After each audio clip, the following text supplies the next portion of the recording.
right. අවසන් දවසේ සාකච්ඡා කරේ චලිත ප්‍රස්ථාර සම්බන්ධයෙන් ප්‍රවේගකාල ප්‍රස්ථාර සම්බන්ධයෙන් සාකච්ඡා කරේ. ඒතර ප්‍රවේග කාල ප්‍රස්ථාර පිළිබඳ ගැටලු කිහිපයකට යොමු වුණා.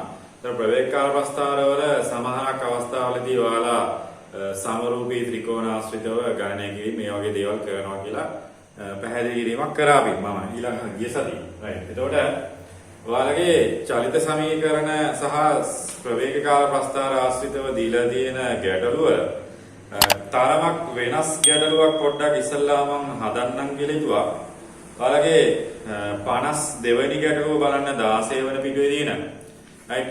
දැන් මේ සමහරක් අවස්ථාවල ඔයාලා හිතනවා දැන් මේ ප්‍රවේග කාල ප්‍රස්ථාර ගැන කතා කරද්දී මේ 2021 ප්‍රශ්න පත්‍රය තුල කියන්නේ 2021 පේපර් එක තිබ්බලා මේ ඊයේ පෙරේදා නේද 22 නේ ඔකට දැන් 2021 කියලා කියන්නේ. ඒතර 21 පේපර් එකේ ප්‍රවේග කාල ප්‍රස්ථාරයක් අඳින්න තිබ්බා විස්ථාපන කාල ප්‍රස්ථාරය කියලා දීලා තිබ්බා. ඒකකිත් අර අනුක්‍රමණය පිළිබඳ සැලකිලිමත් වෙලා ඒක සරලව අඳින්න තමයි තියෙන්නේ. ඉතින් ඒක නිසා දැන් මේක සරලව තේරුම් ගන්න මේක ක්‍රමානුකූලව තේරුම් ගන්න යන්න ඕනේ. ඊට අමතරව චලිත සමීකරණ ආශ්‍රිත ගැටලුවකුත් තිබ්බා. ඒතර මේ අවස්ථා මේ කොටස් දෙකෙන්ම ගැටලු දෙකක් මේ අවසාන විභාගය තුලත් අහලා තිබ්බා. right. ඒ ගැටලු මම සාකච්ඡා කරන්නම්. ඒ ගැටලු වලට වඩා තරමක් වෙනස් ගැටලු කිහිපයක් දැන් මම සාකච්ඡා කරන්න යන්නේ. ඔයාලගේ ටියුට් එකේ තියෙන 52 වෙනි ගැටලුව පොඩ්ඩක් බලන්න. ඒතර 52 වෙනි ගැටලුව. right. 52 වෙනි ගැටලුවේ මොනවද තියෙන්නේ කියලා සරලව තේරුම් ගත්තොත් එහෙම. right. ඒකෙදි කියනවා මෙන්න මේවා. ඒකාකාර ත්වරණයකින් ගමන් කරන මෝටර රථයක් තප්පර 10කදී 100ක් දුර විස්ථාපනය වන අතර ඊළඟ තප්පර 10දී 120ක් දුර විස්ථාපනය වේ නම් පළවෙනි තප්පර 10 තුළ 100ක් මීටර දුරක් විස්ථාපනය වෙන අතර ඊළඟ තප්පර 10 තුළ 120 මීටර දුරක් විස්ථාපනය වීමක් වෙනවා. මෙම අවස්ථාව නිරූපණය කිරීමට ප්‍රවේග කාල ප්‍රස්ථාරයක් ඇඳ මෝටර රථයේ ත්වරණයත් ආරම්භක ප්‍රවේගයත් ගණනය කරා. දැන් ඒකාකාර ත්වරණයකින් ගමන් කරන මෝටර රථයක් කියමු ගමන් ඔයාලා නිශ්චලතාවයෙන් ප්‍රස්ථාරය නම් අඳිනවා. ඇත්තටම පුතේ හැම වෙලේම අපිට නිශ්චලතාවයෙන්ම ප්‍රස්ථාරය පටන් ගන්න බෑනේ. හේතුව තමයි නිශ්චලතාවයෙන් කියලා යාලා කියලා තියෙන්නේ. දැන් මේක නිශ්චලතාවයෙන් පටන් ගන්නවා කියලා අපිට කියන්න බෑ. මේකේ තියෙන ඒකාකාර ත්වරණයකින් ගමන් කරන මෝටර රථයක්. ඒකාකාර ත්වරණයකින් ගමන් කරන මෝටර රථයකට ආරම්භක ප්‍රවේගයක් තියෙන්න පුළුවන්. ආරම්භක ප්‍රවේගය තිබිලා එයා ඒකාකාර ත්වරණයකින් යන අවස්ථාවක් කියලා තමයි අපිට මෙතන ගන්න වෙන්නේ. මොකද ඉස්සලතාවය කියන කාරණේ මෙයාලා තියලා නැහැ. ඉතින් මූල ලක්ෂණය ඉඳලම ප්‍රස්ථාරය පටන් ගන්න අඳින්න යන්න එපා. right. එතකොට අනිවාර්යයෙන්ම මෙයාට අනුකූල මේ අන්තක්ඛණ්ඩයක් තියලා තමයි පටන් ගන්න වෙන්නේ. එතකොට මෝටර රථයේ තප්පර 10කදී 100ක් දුර විස්ථාපනය වෙන අතර ඊළඟ තප්පර 10කදී 120ක් දුර විස්ථාපනය වෙනවා. right. මේකට ප්‍රවේග කාල ප්‍රස්ථාරයක් අඳින්න කියලා කියනවා. සරලව අපි ප්‍රවේග කාල ප්‍රස්ථාරය අඳලා ඉස්සල්ලා. ඒතර ප්‍රවේග කාල ප්‍රස්ථාරය නිර්මාණය කරන එකේදී ඔයාලා දැනීමත් වෙන්න ඕන කාරණේ තමයි මේක නිශ්චලතාවය කියලා නැහැ. right. එතකොට සංකීර්ණ වෙනවා තරමක් ගැටලු. මොකද අපි නිශ්චලතාවයෙන් පටන් ගන්නා වූ ගැටලු ඕන තරම් හදලා තියෙනවා දැන් මේ වෙද්දි. right. මේක තප්පර වලින් ගන්නවා අපි කාලය. ඊළඟ මෙතන ප්‍රවේගය ගන්නවා ms ඍණයකට. right. ඔය ටික තමයි ගන්න. ඒතර කාලය සහ ප්‍රවේගය කියන කාරණා.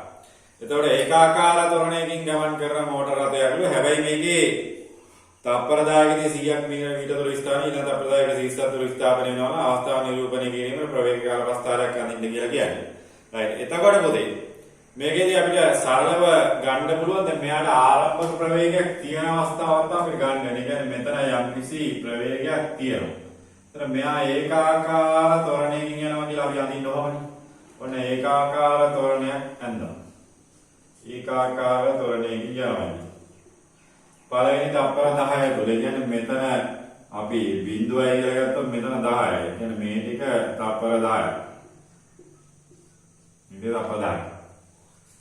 ඊළඟට ඒ තප්පර 10 100 මීටර දුරක් විස්ථාපනය වෙනවා. ඒතර මෙයා මෙන්න මේ විස්ථාපනය කියන කොටස අපි දන්නවා ප්‍රවේග කාල ප්‍රස්ථාරයක මොකක්ද? ඔව්.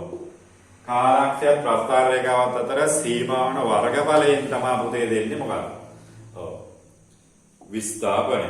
එතකොට පළවෙනි තත්පර 10 තුල ඔන්නෝම කතාවක් මෙයාට ආරම්භක ප්‍රවේගයක් තියෙනවා අපිට ඒක දන්නේ නැහැ මම මේක u කියලා ගන්නම් මෙතන ආරම්භක ප්‍රවේගය දන්නේ නැහැ දැන් ඉතින් ආරම්භක ප්‍රවේගය අපිට ගන්න බෑ නිශ්චල දාවිල ගන්නත් බැහැලා කියලා නැහැ right ඊළඟ තත්පර 10 දී යනවලු 120ක් දුර විස්ථාපනය එතන තවත් තත්පර 10ක් කියලා කියන්නේ මේ වගේම කාලක්ෂයේ කොටසක් අපිට අඳින්න වෙනවා එතකොට ඒ කොටස තුල මෙයා 120ක් යවනවා.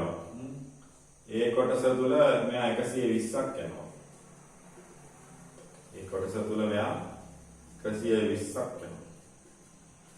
හරි. එතකොට මෙයා තවත් තත්පර 10ක් කියන්නේ එතන 20 මේකත් තත්පර 10ක කැලලක්. එතකොට මේකෙදි එයාගේ විස්ථාපන 120යි. එතකොට මේක මේ කොටසේ වර්ගඵලය අපිට එනවා 120යි මීටර. එතකොට මෙතනත් අපිට යම්කිසි ප්‍රවේගයක් ගන්නවා කියලා තමයි ගන්න වෙන්නේ.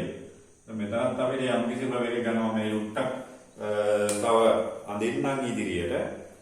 එතකොට මෙයාගේ මෙන්න මේ ප්‍රවේගය තව ඉහළට යනවා. මෙයාගේ ප්‍රවේගය යම්කිසි අවදාන ප්‍රවේගයක් මම ගන්නවා. මෙතනට අපිට අඥාත පදයක් නැත්නම් දාන නැති පදයක් තමයි දාන්න වෙන්නේ. මොකද ඒවා පිළිබඳව යාලා කියලා නැහැ. right. මම v කියලා ගන්න. right. එතකොට මෙන්න මේ අවස්ථාවලදී මෙයා මෙතන පටන් ගන්න අවස්ථාවේදී යම් කිසි ප්‍රවේගයක් තියෙන්න බෑ මේක මම v එක කියලාවත් ගන්නවා. right. ඕක තමයි යාලට අඳින්න පුළුවන් ප්‍රවේග කාල ප්‍රස්ථාරය. 52 වෙනි ගැටලුවට අඳින්න පුළුවන් ප්‍රවේග කාල ප්‍රස්ථාරය මේක. එයාලා කියලා තියෙන්නේ ඔච්චරයි. මෝටර රථයේ ත්වරණයයි ආරම්භක ප්‍රවේගය හොයන්නේ කියලා කියනවා. ඒතර මෝටර රථයේ ත්වරණය කියලා කියන්නේ අපි දන්නවා සරලව ගත්තොත් එහෙම මේකේ අනුක්‍රමණයෙන් අපිට ගන්න මේක ඒකාකාර ත්වරණ අවස්ථාවනේ. ඒතර අනුක්‍රමණය ගණනය කිරීමේදී අපි දන්නවා මෙන්න මේ වගේ තැනක tan θගේ හරි right මෙන්න මේ වගේ තැනක tan θගේ හරි මෙන්න මේ වගේ තැනක tan θගේ හරි හොයන්න පුළුවන්. ඔය දෙකම අවුලක් නැහැ. මෙතනින් ගත්තත් අවුල නැහැ. මොකද මෙයාගේ ඒකාකාර ත්වරණ අවස්ථාවනේ ඒකාකාර ත්වරණ අවස්ථාවක් තියෙනවා. right එතකොට සරලව ප්‍රවේග කාල අවස්ථාවේම යඳගත්තාම ඊළඟට අහන ප්‍රශ්නයට උත්තර ලියන්න කලින් අපිට මේකේ මේ අඥාත පදවලට පොඩි සමීකරණයක් ලියා ගන්න වෙනවා. මොකද හේතුව තමයි මෙතන අපි ගොඩක් දේවල් දන්නේ නැහැ. right එතකොට අපි u දන්නෙත් නැහැ v1 දන්නෙත් නැහැ. v1 කියලා කියන්නේ මෙන්න මේ චලිත දෙක අවසාන වෙන තැන ප්‍රවේගය. කියන්නේ පළවෙනි කෑල්ල අවසාන වෙලා ගන්න ප්‍රවේගය v1 කියලා ගත්තා. ඊට පස්සේ ඉතිරි ටික යන්නේ තවත් ත්වරණය වීමකින් අවසානයේ ගන්නවා v කියලා ගන්නවා. right ඔය විදිහ තමයි. එතකොට මෙතන එකපාරට අපිට ප්‍රස්ථාරයෙන් දඩස් ගාලා විසඳුමක් ගන්න බෑනේ තේරෙනවනේ. හේතුව තමයි මෙතන සියලු u නැහැ v1 නැහැ v නැහැ ඒ කාරණා සියල්ලම අඥාත පද දන්නේ නැති ඒවා. right එතකොට මේ වගේ අවස්ථාවක අපිට කරන්න පුළුවන් එකම දේ තමයි වර්ගඵලය සහ ඒ අදාළ පාදයන් භාවිතා කරලා සමීකරණයක් ලියා ගන්න එක තමයි ලියන්න වෙන්නේ. දැන් මේක වර්ගඵලයෙන් දීලා තියෙන්නේ නේද? ඒතර රූපයන් මට ලියන්න පුළුවන් පළවෙනි කොටස විතරක් අපි ගත්තොත් එහෙම මෙන්න මේ ත්‍රපීසියමේ වර්ගඵලය කීයද? 100. ත්‍රපීසියමේ වර්ගඵලය කීයද? 100. එතකොට මේ ත්‍රපීසියමේ කොහොමද අපි වර්ගඵලය හොයන්නේ? භාගයේ වැඩි කිරීම සමාන්තර පාද දෙකේ දිග එකතු. ඒතර මේක සමාන්තර පාද කියලා ගන්නේ නෙමෙයි ටිකනේ. u සහ v1. u ධන v1 ලම්බ උස මෙතන ගන්න පුළුවන් අපිට මේ පැත්තට හිතන්න ඕනේ මේ පැත්ත බලන්න ඕනේ. එතකොට 10. මම මේක පළවෙනි සමීකරණය කියලා ගන්නවා. මේක දෙවරක් 5යි කියලා සුළු කර දෙහැකි 5 බෙදපුවාම 20යි කියලා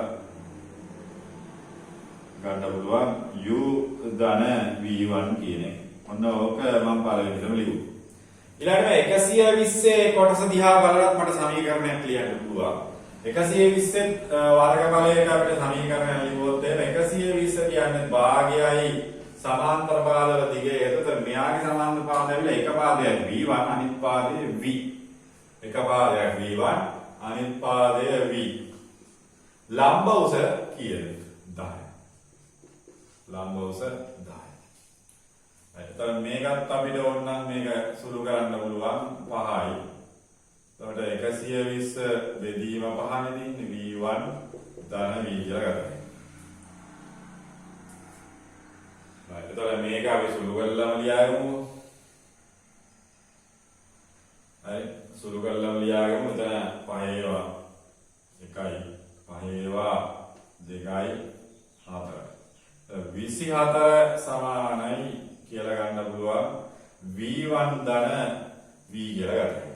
right. ඔය සමීකරණ දෙක දිහා බලපුවහම මේ දෙක සමගාමීව සුළු කරන්න පුළුවන් වගේ වේරෙනවා. සමගාමීව සුළු කරන්න පුළුවන් වගේ තේරෙනවා. හැබැයි මීටත් වඩා තරමක් ලේසි අපි සම්පූර්ණ චලිතයකට තව සමීකරණයක් ලියාගත්තා. සම්පූර්ණ චලිතයකට මම සමීකරණයක් ලියාගත්තොත් සම්පූර්ණ චලිතය කියන්නේ මෙන්න මේක නියෝග. සම්පූර්ණ චලිතයකට මම සමීකරණයක් ලියාගත්තොත් එහෙම මෙතන අපිට ලියන්න පුළුවන් එකම සම්බන්ධතාවය මොකක්ද? ඔව් සම්පූර්ණ වර්ගඵලය. සම්පූර්ණ චලිතයට මම සමීකරණයක් ලියාගත්තොත් සම්පූර්ණ චලිතය සලකලා ඒ සම්පූර්ණ චලිතයට මම සමීකරණයක් ලියාගත්තොත් එහෙම හොඳට තේරුම් ගන්න මේවා.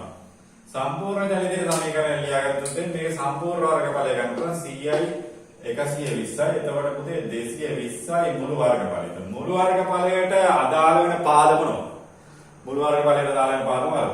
ඔව් මේකත් ත්‍රාපීසියමක්. එතකොට භාගයයි සමාන්තර පාදවලට u සහ මේ v1 ගන්න ඕනේ අපිට. u සහ අර v ගන්න පුළුවන්. එතකොට u ධන v කියලා ගන්න පුළුවන්. ලම්බ උස. එතකොට මේකේ සම්පූර්ණ පාදය. එතකොට 20.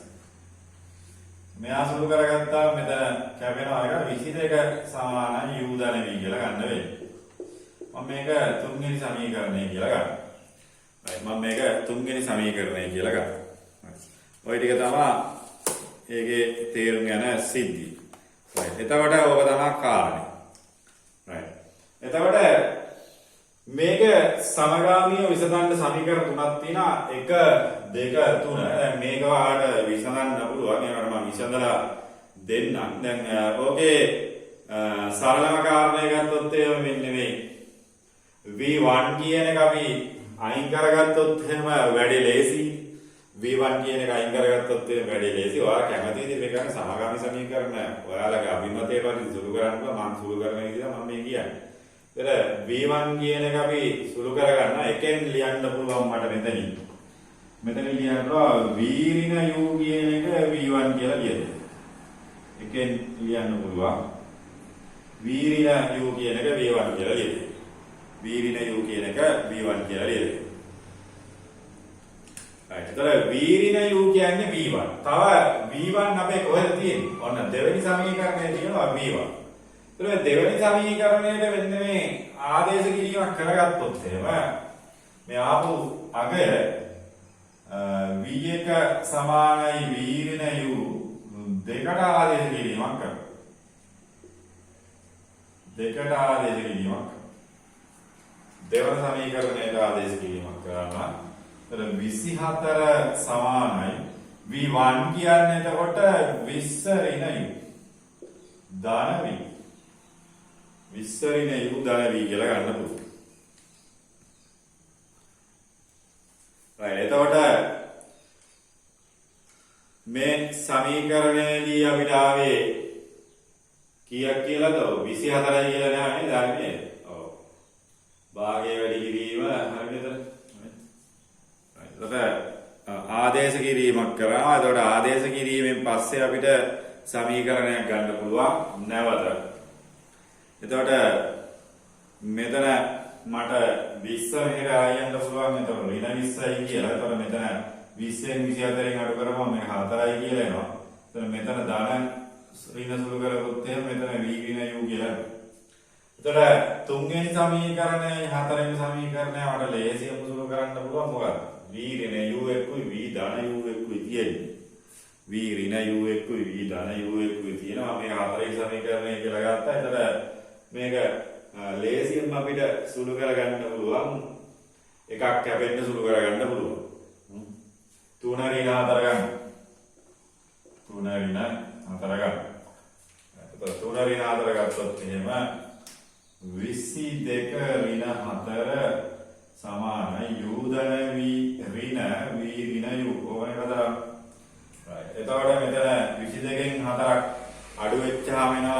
18ක්.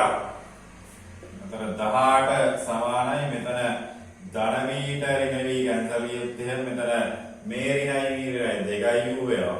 එතන u සමානයි 9යි ms විනේ කියලා උත්තරයක් එනවා. අන්න එකක් සුළු කරගත්තා. ඒ කියන්නේ u කියන්නේ 9යි ms විනේ. u කියන්නේ 9යි ms විනේ. ඒකට ඉතින් ඕනෑම එකකට ආදේශ කරලා අපිට අනිත්‍ය හොයාගන්න පුළුවන්. කැපිටල් v හොයන්න මට ඕනනම් ගන්න පුළුවන්. මෙන්න මේ සමීකරණයට ආදේශ කරොත් එහෙම v එක හොයන්න පුළුවන්. 3ට ආදේශ කරා u සමානයි 9යි හින්දා. ඒක 3ට ආදේශ කරොත් එහෙම 22 සමානයි u කියන්නේ මෙතන 9යි. එතකොට v නේ හොයන්න ඕනේ. 22න් 9ක් කියොත් එහෙම මෙතන එන්නේ 13. එතකොට v සමානයි 13. කැපිටල් v සමානයි 13. ඕනනම් අපිට v1 උත් හොයන්න පුළුවන්. v1 හොයන්න මොකක් හරි දෙවෙනි එකකට ආදේශ කරොත් එහෙම. දෙකට ආදේශ කරොත් එහෙම v1 කියන එක නම උත්තරේ විතරක් දාන්නම්. මෙතෙන්ට ආදේශ කරොත් මෙයාගේ 13නේ. එතකොට 13න් 24න් 13න් කියොත් එහෙම මෙතන 11ක් කියලා එන්නේ.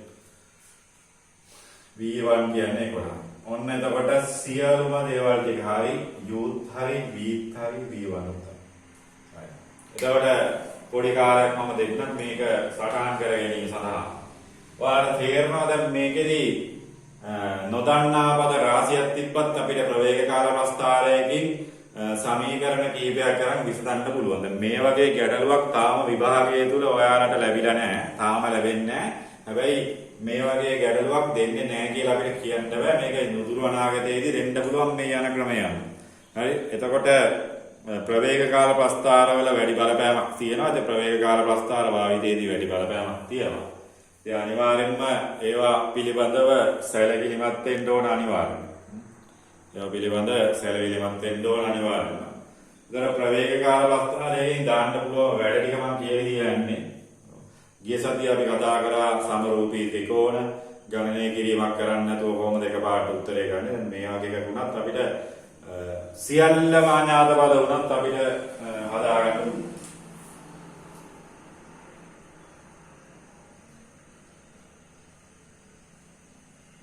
සියල්ලම අඥාත පද වුණත් අපිට හදාගන්න.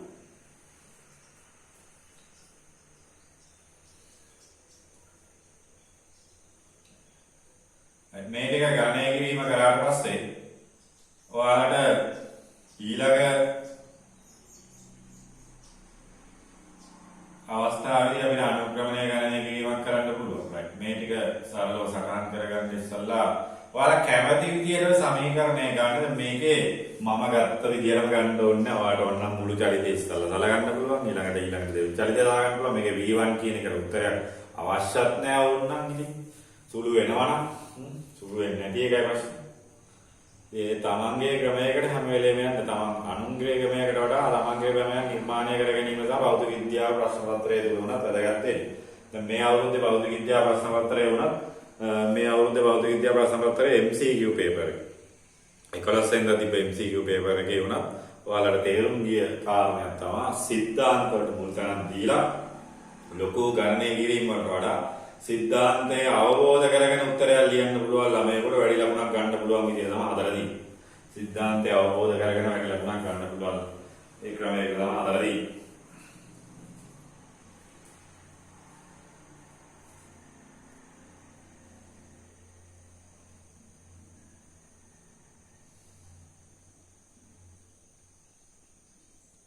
right එතකොට මේකේ ඊළඟ කොටස right මේකේ ඊළඟ කොටස මොකක්ද? ඊළඟ කොටසදී එන්නේ අනුක්‍රමණය හොයන්න වෙනවා. අපිට තොරණයක් හොයන්න. එතකොට දැන් v1 දන්නවා v2 දන්නවා මේ ටික මේකේ සටහන් කරන්න. v කියලා අපිට ආව උත්තරය ඇවිල්ලා 13යි. v1 කියලා ආවේ 11යි. vu කියලා ආවේ අපිට 9යි. ඔය ටික මම සටහන් කරගන්නම්. ඊට පස්සේ අපි දැන් මේකේ අනුක්‍රමණයක් හොයන්න තියෙනවා. කැමැති අනුක්‍රමණයක් හොයන්න. මොකද ඒකාකාර තොරණයක් අවුලක් නෙවෙයි. කැමැති අනුක්‍රමණයක් හොයන්න. කැමැති අනුක්‍රමණයක් හොයන්න ඒකාකාර තොරණේ ගැටලුවක්. right. මේකේ ඒකාකාර තොරණේ එන්නේ කැමැති ගැටලුවක් කැමැති අනුක්‍රමණයක් හොයන්න පුළුවන්. හොඳට බලන්න. තොරණය මෙතන tan theta කියන ගන්න ඕන. එතන tan theta ගේ ගණනය කිරීමක් කරද්දී මොකද කරන්නේ? ඔව්. නැත්නම් අපි කියනවා මේකේ සම්මුඛ පාදයේ බෙදීම මේ බද්ධ පාදයේ කියලා. tan θ කියන්නේ මෙතන තොරණයට සමානයි. අපි ඒවා පැහැදිලි කරලා තියෙන අනුක්‍රමණයක් හොයන්න ඕනෑම ළමයි දන්නවා. මෙන්න මේ උස ඇවිල්ලා 13යි. මෙන්න මේ උස මේ උස 13 නෙමෙයි මෙතන 13යි මෙතන 11යි. ඒතකොට 13 ඍණ 11 කියලා ගන්න වෙන්නේ. මෙතන 13යි මෙතන 11යි. ඒතකොට 13 ඍණ 11. මේ පාදයේ 10යි. ඒතකොට දෙක බෙදීම 10ක් එන්නේ. 0.2 ms ඍණ 2 තමයි මෙයාගේ තොරණ. 0.2 ms ඍණ 2 තමයි මෙයාට ඕන මෙතනින් හදා ගන්න අපල ඕන. එහෙමත් හදලා වෙන්න නම් වෙන tan θ එකක් ගත්තොත් මෙයා ගත්තොත් එහෙම ඒත් ඉතින් අපි හදලා ගන්න පුළුවන්. සරලව ගත්තොත් එහෙම මෙන්න මේ සම්පූර්ණ පාදය කියන්නේ 13 ඍණ 9නේ. ඒ පාදයට අදාළ 20 නේ ගන්න වෙන්නේ. 13න් 9ක් ගියොත් එන්නේ 4යට 20 නේ. දැන් 4යට 20 කිව්වත් එකයි 2යට 10 කිව්වත් එකයි. ඉතින් ඕකේ උත්තරය ඇවිල්ලා 0.2 ms ඍණ 2 ගන්න. හරි. ඕනෑම tan θ එකක් ගන්නවා. මේක ඒකාකාර ප්‍රවේගයක්. ඒකාකාර තොරණයක් නිසා. ඒකාකාර තොරණයක් නිසා. මේවා ඉතාම වැදගත් ගැටලු. ඔයාලා ඔන්ලයින් පන්තියට පමණ සහභාගී වෙනවා නම් සමහර අය ඉන්නවාදී එයාලට අදාළ නිබන්ධනයන් යොමු කරගෙන ගන්න ඔයාලා සම්බන්ධ වෙන්න. අපේ හෝල් ක්ලාස් වලට සම්බන්ධ වෙන අයට ඔන්ලයින් පන්තියට නොමිලේ සහභාගී වෙන්න පුළුවන්.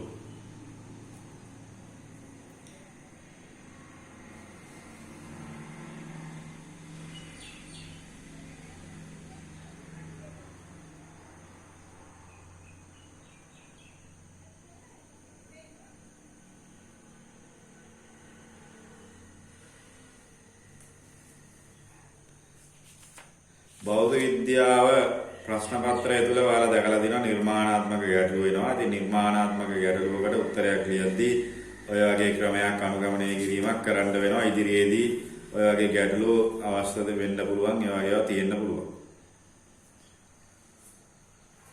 එතකොට තොරණය ගණනය කරන්න ඔය. තොරණය ගණනය කරන්නේ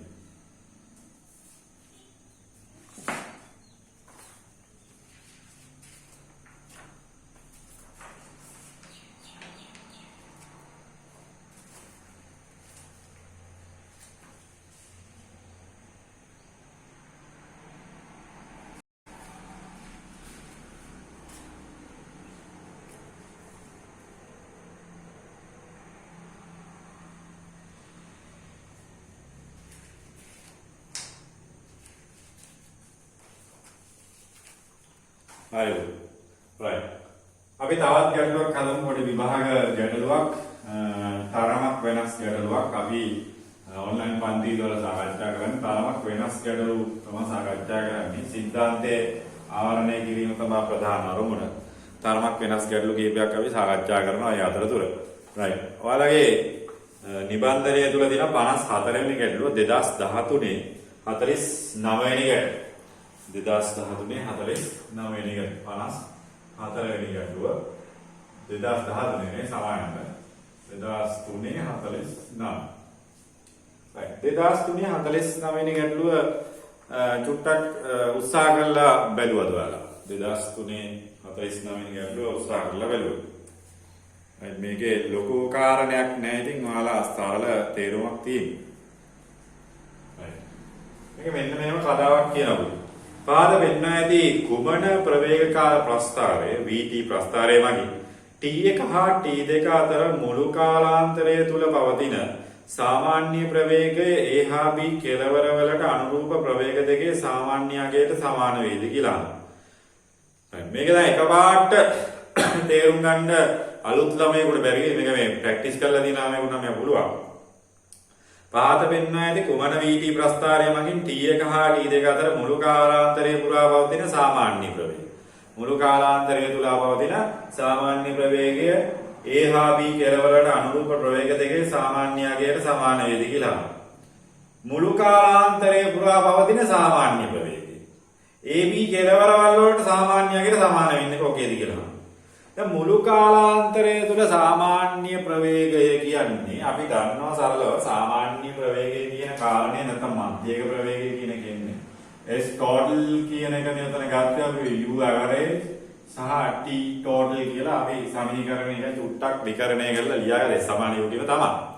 ඒතර මේකෙදි සාමාන්‍ය ප්‍රවේගය කියලා පුතේ අර්ථයක් අපි ගත්තේ UAV නැත්නම් average එක ST යට TT කියන්නේ සම්පූර්ණ ගමනට සිදුවෙච්ච සම්පූර්ණ ගමනේ විස්ථාපනය. ඒ සඳහාගත වූ මුළු කාලයෙන් බෙදලා ගන්න කියලා කිව්වේ. ඒ සඳහාගත වූ මුළු කාලයෙන් බෙදලා ගන්න කියලා කිව්වේ. ඒතර මේකෙදි සාමාන්‍ය ප්‍රවේගය සහ සිදු කරන විස්ථාපනය අතර සම්බන්ධතාවය. right ඉතින් සාමාන්‍ය ප්‍රවේගය සහ සිදු කරන විස්ථාපනය අතර සම්බන්ධතාවය ඔය විදිහට ලියන්න පුළුවන්. අපි දැන් මේකේ කියන විදිහට ඒ ලක්ෂයට අනුරූප ප්‍රවේගයම u කියලා ගත්තොත් දැන් මේකේ කියනවා සාමාන්‍ය ප්‍රවේගයේ AB කෙරවල වලට අනුරූප සාමාන්‍ය ප්‍රවේගයට සමාන වෙන්න ඇදලා තියෙන්නේ මොකද්ද මේක එකපාරට තේරුම් ගන්න ටිකක් අමාරු හොඳට බලන්න මේ ප්‍රවේග කාල ප්‍රශ්න T1 හා T2 අතර ඇති මුළු කාලාන්තරයේ පුරා පවතින සාමාන්‍ය වේගය. T1 හා T2 අතර මුළු කාලාන්තරයේ පුරා තියෙන සාමාන්‍ය ප්‍රවේගය. කියන්නේ සමස්ත ජලිතයට දෙන සාමාන්‍ය ප්‍රවේගය. AB කෙලවරවල් වල ප්‍රවේග දෙකේ සාමාන්‍යයකට සමාන වේද කියලා. ඒ කියන්නේ මේ මුළු කාලාන්තරයේ පුරා තියෙන සාමාන්‍ය ප්‍රවේගයේ කෙලවරවල් වල දෙක එකතු කරලා දෙකෙන් බෙදලා ගන්න පුළුවන්ද කියලා. කොයි වගේ ප්‍රස්තාරයකද එහෙම පුළුවන් කියලා. right. එතකොට දැන් අපි දන්නවා සාමාන්‍ය ප්‍රවේගයේ ආශ්‍රිත ගැටලු වල ප්‍රධානම දේ තමයි සාමාන්‍ය ප්‍රවේගයේ ආශ්‍රිත ගැටලු වල ප්‍රධානම කාරණේ තමයි මේකෙදි මේ කෙලවරවල් වල ප්‍රවේග දෙක එකතු කරලා දෙකෙන් බෙදලා ගන්න සිද්ධියක් නෑ. මොකද මේ කාලය අසමානයි නේ. හැබැයි දැන් මෙතන යාලා කියලා එකක් ගන්න පුළුවන් මොකෙන්ද කියලා. මම එතකොට මේව නිකන් ගන්නවා. ඒ ලක්ෂයට අනුරූප ප්‍රවේග ඒ ලක්ෂයේ ප්‍රවේගය මම ගන්නම්. ඒ ලක්ෂයේ ප්‍රවේගය මම ගන්නම් u කියලා. B ලක්ෂයට අනුරූප ප්‍රවේගය මම ගන්නම් v කියලා. A ලක්ෂයට අනුරූප ප්‍රවේගය u කියලා B ලක්ෂයට අනුරූප ප්‍රවේගය v කියලා ගත්තොත් මේ ප්‍රවේගවල සාමාන්‍යය කියන්නේ එයාලා දෙකේ වරවල් වල කතන්දරයක් කියනවනේ. ඉතින් එහෙමනම් ඉතින් ප්‍රවේග දෙකේ සාමාන්‍ය ප්‍රවේග වල සාමාන්‍ය ප්‍රවේගය කියන්නේ ඉතින් u ධන v වෙදීම දෙකයි වෙන්න ඕන නම් එයාලා කියන විදිහ. ඒතකොට ප්‍රවේගවල සාමාන්‍යයේ කෙරවල සාමාන්‍යයකට සමාන වෙන ප්‍රස්ථාරය කොහොමද කියලා. ඒතර මෙයාගේ සාමාන්‍ය ප්‍රවේගය පුතේ ඔන්නෝම වෙන්න ඕන. ඒතර සාමාන්‍ය ප්‍රවේගය ඔන්නෝම වෙන්න ඕන. right. ඒතර සාමාන්‍ය ප්‍රවේගය ඔය විදියට වුණාම එතකොට අපි උඩ සමීකරණයට ආදේශ කිරීමක් කරගත්තොත් ඉහළ සමීකරණයට ආදේශ කිරීමක් කරගත්තොත් උඩ සමීකරණයට ආදේශ කිරීමක් කරගත්තොත් හොඳට බලන්න මේ සමීකරණයට ආදේශ කිරීමක් කරගත්තොත් දැන් මෙයා තමයි අපේ සාමාන්‍ය ප්‍රවේගයට ආපු උත්තරේ. දැන් එයාලා කියනවා කෙලවරවල් වලට අනුරූප ප්‍රවේගයේ තමාල් සාමාන්‍ය ප්‍රවේගය. ඒ වගේ ප්‍රස්තාරයක් තමයි හොයන්න තියෙන්නේ. ඒතර අපි මුල් සමීකරණයට ආදේශ ST කියන එක ආදේශ කරා U average කියන එක දැන් මේක තමයි U average කියන්නේ. ඒතර U average එක එනවා U ධනවි බෙදීම එකයි කාලයෙන් දීම තමයි. ඔන්න ඔය වගේ ප්‍රස්තාරයක් තමයි දැන් අපිට හොයන්න තියෙන්නේ. S සමානයි U ධන V බෙදීම 2t ප්‍රස්තාරයක් හොයන්න කියන්නේ. දැන් මේ දිහා බලපුවාම පළවෙනි ප්‍රස්තාරයේ අනුක්‍රමණය වෙනස් වෙලා තියෙන ආකාරය ඇත්තටම විචලනයක් තියෙනවා. දෙවෙනි එකෙත් විචලනයක් තියෙන අඩු පැත්ත. තුන්වෙනි එකේ අඩු වෙලා වැඩි වෙලා තියෙන. එතකොට එකතු කරලා දෙකෙන් බෙදන්න බෑ. තේරෙනවා හැම කාලාන්තරය තුලම එකම ප්‍රවේගයක් නෙවෙයි ඉල්ල තියෙන්නේ.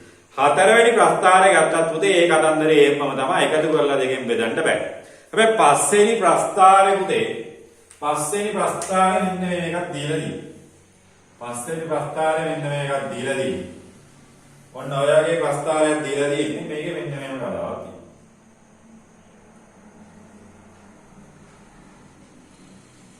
right ඔන්න ඔය එකක් තියෙන්නේ T1 T. එතන මම මෙන්න මේ ලක්ෂ වලට අනුරූප ප්‍රවේගය එකතු කරලා දෙකෙන් බෙදලා ගන්න පුළුවන් ප්‍රස්ථාරය මොකක්ද කියලා අහන්නේ.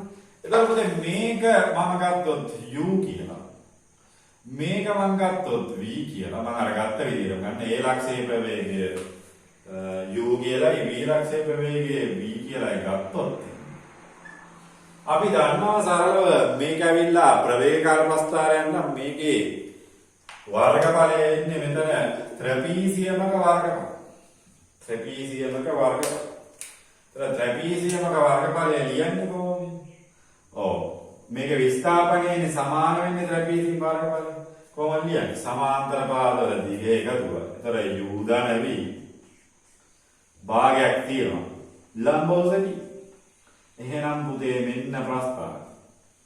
මීට අදාළ ප්‍රස්ථාරය උන්නෝ.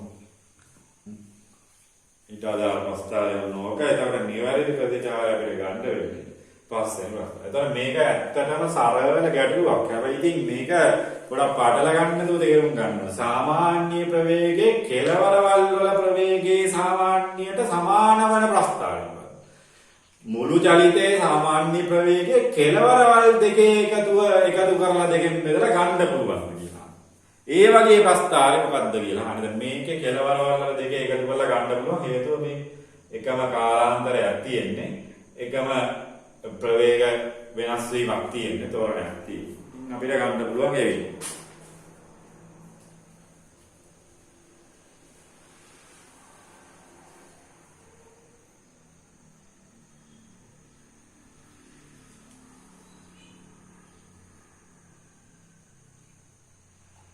සරලව නිර්මාණය කරගන්න. ඉතින් ඔයාගේ ගැටලු ඔයාලට හොඳට තේරුම් යන්න ඕන එක.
හරි. එතකොට ඊට අදාළ ප්‍රස්ථාරය අපිට එන්නේ පස්වෙනි ප්‍රතිචාරය තමයි නිවැරදි වෙන්නේ.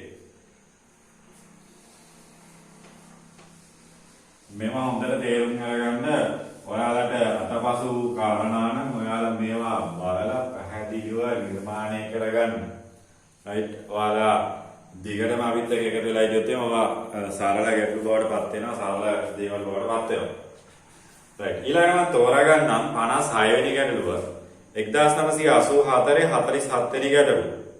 රයිට්. දැන් මේකේ හොඳට තේරුම් ගත යුතු සිද්ධියක් තියෙනවා. රයිට්. ඒක හොඳට තේරුම් ගත යුතු සිද්ධියක් තියෙන්නේ. මේක හරියටම තේරුම් අරගත්තොත් දැන් පොඩි වෙලාව යන්නේ මේ ප්‍රස්තාරය. හැබැයි මම මේ ක්‍රම දෙකටම කියලා දෙන්නම් මේක. 1984 47 වෙනි ගැටලුව පොඩ්ඩක් බලන්න. ඒ කියන්නේ ඔයාලගේ නිබන්ධන වල තියෙන 55 වෙනි ගැටලුව. හොඳට බලන්න. x හා y දුම්රිය ස්ථාන දෙකක් ගැන කතාවක් කියනවා. x හා y දුම්රිය ස්ථාන දෙකක් අතර දුම්රියක චලිතය vt රූප සටහන දැක්කේ ප්‍රවේගකාර ප්‍රස්ථාරයේ රූප සටහන දැක්කේ කියලා කියනවා.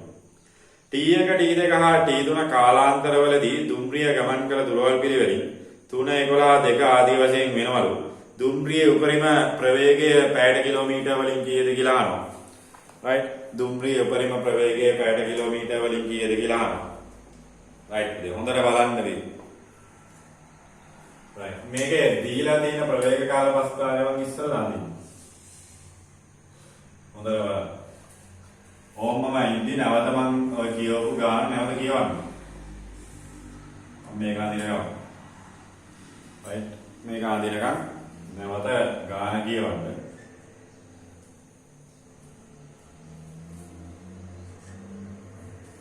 එතකොට මේක කියනවා x හා y දුම්රිය ස්ථාන දෙකක් අතර දුම්රිය චලිතය සඳහා ප්‍රවේග කාල ප්‍රස්ථාරයේ vd ප්‍රස්ථාරයේ රූප සටහනේ දැක්වේ කියලා කියනවා. t1 t2 t3 කාලාන්තරවලදී දුම්රිය ගමන් කළ දුරවල් පිළිවෙලින් 3යි km 11යි km සහ 2යි km මේ දුම්රියේ උපරිම ප්‍රවේගයේ පැයට කිලෝමීටර් වලින් කීයද කියලා අහනවා. නැවත කියන්නම් x හා y දුම්රිය දෙකක් අතර ස්ථාන දෙකක් අතර යනවලු ප්‍රවේගය මේ දුම්රිය. ඒතර vd ප්‍රස්ථාර තමයි දීලා තියෙන්නේ.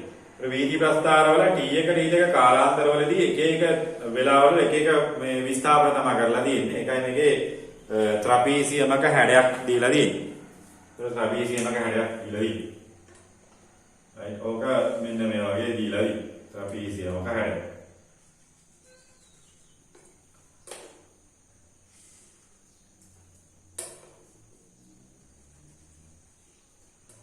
ත්‍රාපීසියමක හැඩයක් දීලා තියෙන්නේ. right එතකොට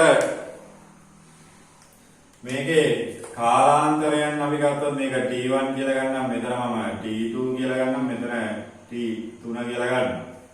right එතකොට එයාලා දීලා තියෙන විදිහට මම මේ ගත්තේ. එතකොට මෙයාගේ සම්පූර්ණ කාලය දීලා තිනවා මිනිත්තු 31යි. සම්පූර්ණ කාලය දීලා 36 sorry මිනිත්තු 36යි කියලා දීලා තියෙනවා. right එතකොට මේක T1 කාලාන්තරය තුල 3 කිලෝමීටර් ප්‍රමාණයක් යනවා. T1 කාලාන්තරය තුල 3 කිලෝග්‍රෑම්. කිලෝමීටර්. ඊළඟට T2 කාලාන්තරය තුල 11 කිලෝමීටර්. ඒ කියන්නේ මේකේ විස්ථාපනය මුදේ මේ ප්‍රවේග අවස්ථාවන විස්ථාපනය නෙවෙයි කියන්නේ. ඉතින් ඊළඟ අවසාන කාලාන්තරය තුල 2 කිලෝමීටර්. මෙන්න මේ කාලාන්තරය තුළ කොහොම යනවා මේකේ උපරිම ප්‍රවේගය අහන මෙන්න මේක අහන්නේ. මෙන්න උපරිම ප්‍රවේගය අහන මෙන්න මේ v අහන මෙතන. ඕක ගණනය කිරීමට ඕන තරම් ක්‍රම තියෙනවා. වඩා දීර්ඝ ක්‍රමයේ ඉස්සල්ලා කියලා දෙන්නම්. ඔයාලා නිකන් හිතට වදයක් වෙන්නේ නැතුව වගේ ලේසියෙන් හදාගන්න ක්‍රමේ නෙවෙයි. නැත්නම් ටිකක් දීර්ඝ ක්‍රමයේ ඉස්සල්ලා කියලා දෙන්න. දැන් මේකේ මුල් කාලය T1 එතකොට T1 සලකවුවොත් එහෙම මෙන්න මේ පළවෙනි ත්‍රිකෝණ කෑල්ල විතරක් අපි සලකවුවොත් එහෙම එයාගේ වර්ගඵලය 3යි කිලෝ. එතකොට මෙයා වර්ගඵල හොයනකොට භාගය වැඩි කිරීම ආධාරකය වැඩි කිරීම ලම්බ උස. ආධාරකය T1 ලම්බ උස V. එතකොට දෙවරක් තුන 6යි. 6යි V T1. මොන පළවෙනි එකට සමීකරණයක් දැම්මා. සමීකරණ වලට කට්ටිය කැමතිනේ. මේ ක්‍රමෙට ඉස්සෙල්ලා හදලිමු. දෙවන කාලාන්තරය සලකමු. මේකට පළවෙනි කාලාන්තරය T1 සැලකුව විට ඔන්නෝම දෙවන කාලාන්තරය කියන්නේ T2 සැලකුව විට පුතේ දෙවනි කාලාන්තරය මේකේ තියෙන්නේ මොකක්ද? ඍජු කෝණාශ්‍රයන් එන ඒකේ වර්ගඵලය දිග වැඩි කිරීම ඵල. දිග T2 පළල V සමානයි 11. එහෙනම් මේකේට සමීකරණ 11 සමානයි දිග වැඩි කිරීම ඵල V T2. ඔන්න දෙවන සමීකරණ. ඒතර T3 කාලාන්තරය සැලකුවොත් නැත්නම් T3 කාලය සැලකුවොත් එහෙම T3 කාලය සැලකුවොත් පුතේ මෙතන දෙකක් සමානයි භාගයයි T3 V කියලා ගත හැකියි. ඒතර හතරක් සමානයි VT3. ඔන්න තුන්වෙනි සමීකරණය. right. එතකොට මුළු කාලය කියන්නේ T1 ධන T2 ධන T3. මුළු කාලය ඕකනේ. එහෙනම් මුළු කාලයට අපි සමීකරණයක් ලියනකොට මුළු කාලය අපිට දීලා තියෙනවා 36යි මිනිත්තු කියලා. මිනිත්තු මම ඕනනම් මේකේ පැය කරන්න නෙවෙන්නේ. මොකද පැයට කිලෝමීටර වලින් තමයි උත්තරේ ගන්න. එතකොට මේක පැය කරන්න වෙන්නේ. එතකොට මේකේ පැයට කිලෝමීටර වලින් තමයි ගන්න වෙන්නේ. එතකොට මේක සරලව තේරුම් අරගෙන යන්න ඕන හරියට. right. එතකොට මෙන්න මේ ටික මම එකතු කරලා ගන්නම් ඉස්සල්ලා මේ මුළු කාලය කියන එක පැය කරත් 60 මෙතන ඉන්නේ කවුලක් නෑ.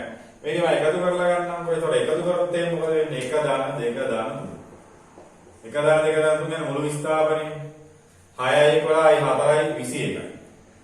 21 සමානයි 6යි 11යි 4යි 21. 21 සමානයි VT1 ධන VT2 ධන VT3. එතකොට මෙයාගේ V එළියට ගත්තොත් එහෙම V කියන්නේ T1 ධන T2 ධන T3. T1 ධන T2 ධන T3. right පුතේ. එතකොට ඔන්නෝමයි ඔවා ගන්න වෙන්නේ. එතකොට T1 ධන T2 ධන T3 කියන්නේ මෙයා. අන්න. T1 ධන T2 ධන T3 කියන්නේ මෙයා. එතකොට මෙයා ඇවිල්ලා කිලෝමීටර් වලින් දීලා තියෙනවා. එතකොට T1 ධන T2 ධන T3 මේ සෙට් එකම වෙනකොට අපිට 36යි මිනිත්තු. මිනිත්තු වලට අපිට ගන්න අවසාන උත්තරේ පැයට කිලෝමීටර වලින් දීලා තියෙන නම් මේක 60ෙන් බෙදලා ගන්න වෙනවා. එතකොට මේකේ උත්තරේ පැයට වෙනවා 6ක් මෙතන 6යි. එතකොට 220 බෙදීම 6 210 බෙදීම 6 සමානයි V. 210 6ෙන් බෙදලා උත්තරය ගන්න පුළුවන්. එතකොට මේකේ සරල දෙයක් තියෙනවා. right? සරල දෙයක් තියෙන හැබැයි ඉතින් මෙච්චර දෙයක් කරන්න ඕනද කියලා බලන්න හිතමු. හරිද? මෙතන හරිනේ. right. එතකොට 6යි 210 බෙදීම 6. 6 වරක් 3යි 18යි 30ට 5. එහෙනම් km ඍණයට වලින් එන්නේ. right. පැයට කිලෝමීටර වලින් 36යි. 36යි km ඍණයක කියලා ගන්න වෙන්නේ. right. මේ 35යි km ඍණය. right. මේ ක්‍රමය ඇත්තටම මේක බහුවර්ණ ගැටලුවක්. මේ බහුවර්ණ ගැටලුව 47 වෙනි ගැටලුවට දීලා තියෙනවා. මොකද ඒ කාලේ 2000ට කලින් විභාග වල 60ක් තිබ්බනේ. ඒතකොට මේක 37 වෙනි ගැටලුව වගේ කියලා විතරන්නේ. අපේ පේපර් වල දෙන දැන් අලුත් පේපර් වල 50යි වාරට දී 60ක් තිබ්බේ 50ට අඩු කරලා දිනවා තව ටික. වෙලාව ඉතුරු කරගන්න පුළුවන් තව. වෙලාව වැඩි පාවිච්චි කරනවා. ඒ කරලන්න වෙලාව මදි කියන්නේ.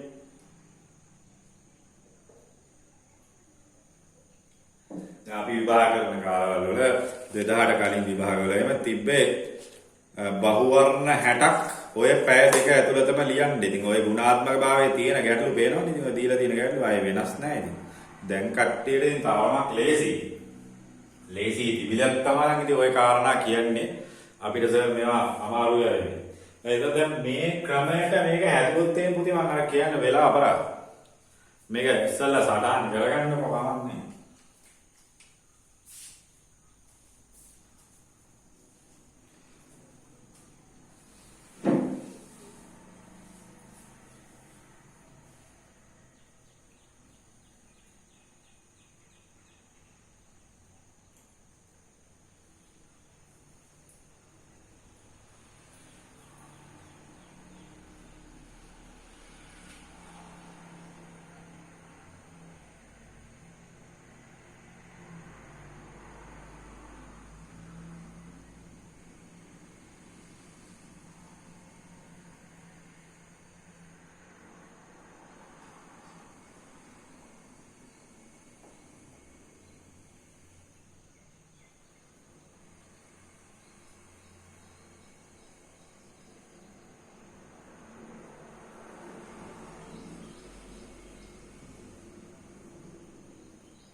එතකොට ඔයාලා මේ වෙලාව ගන්නොත් එහෙනම් වීඩියෝ එක පෝස්ට් කරලා හරි ඔයාලා ලියා ගන්න.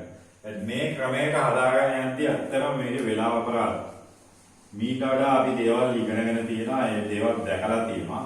සමරූපීතාවයේ සමරූපී ත්‍රිකෝණ ආශ්‍රිතව මේක ඊටාම සරල ගැටුවක්. හොඳට බලන්නකෝ. රයිට් මේක හොඳට බලන්න.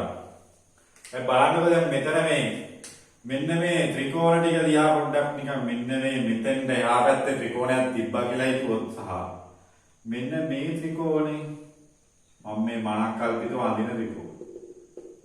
රයිට් ඔන්න ඔය ත්‍රිකෝණ දෙක තිබ්බා කියලා හිතාගත්තොත් මෙන්න මේ මෙතන තියෙන ත්‍රිකෝණේ මම ඇඳලා තියෙන ත්‍රිකෝණයට අමතරව මෙන්න මෙතන ත්‍රිකෝණෙකුයි මෙන්න මේ ත්‍රිකෝණයට අමතරව මෙතන ත්‍රිකෝණය. ඔය ත්‍රිකෝණ දෙක තිබ්බා කියලා හිතුවොත් එහෙම ඔව් ආවිලා මෙන්න මේවට සමාන යනවා. මේ 3 කිලෝමීටර කියන එක මෙතන තියෙන්නත් ඕන 2 කිලෝමීටර කියන එක මෙතන තියෙන්නත් ඕන. එතකොට පුතේ දැන් මේ ට්‍රපීසියමක වර්ගඵලය කියන එක ඍජුකෝණාශ්‍රයක වර්ගඵලය වඩපත් වෙනවා. මොකද්ද ඍජුකෝණාශ්‍රය වර්ගඵලය? ඔව් 3යි 3යි. දැන් ඒතර මේක දැන් අලුතෙන් කැලක් දැම්මම ඒකත් එක්ක ගන්න ඕනේ. ඒතර 3යි 3යි 6යි. හරිද? මෙතන 10යි. එතකොට මුළු අගය ඇවිල්ලා 21යි. ඒතර 21 එන්නේ කොහොමද? දිග වැඩි කිරීම පාලනය. දිග වැඩි කිරීම පාලනය. ඒතර මෙයා 60න් බෙදලා ගත්තොත් ඉතින් අර උත්තරේම තමයි. 35යි කියන්නේ. පේනවද වැඩ? විනාඩියක්වත් යන්නේ නැහැ. අපි මේවා දැකලා තියෙනවා විභාගයට ගිහිල්ලා විභාග පේපර් එකේ වෙලාව මදි කියලා කියන්නේ හැම වෙලේම. ඔයාලා මේ වගේ කෙටි ක්‍රම සහ විධි පිළිබඳ අවබෝධයක් නැතුව යන්නේ. ඔයාලා යන්නේ සමීකරණය දාලා මොනවාරි දෙයක් කර කර ඉන්න කියලා. ඉතින් ඒවා හැම වෙලේම සාර්ථක වෙන්නේ නැහැ.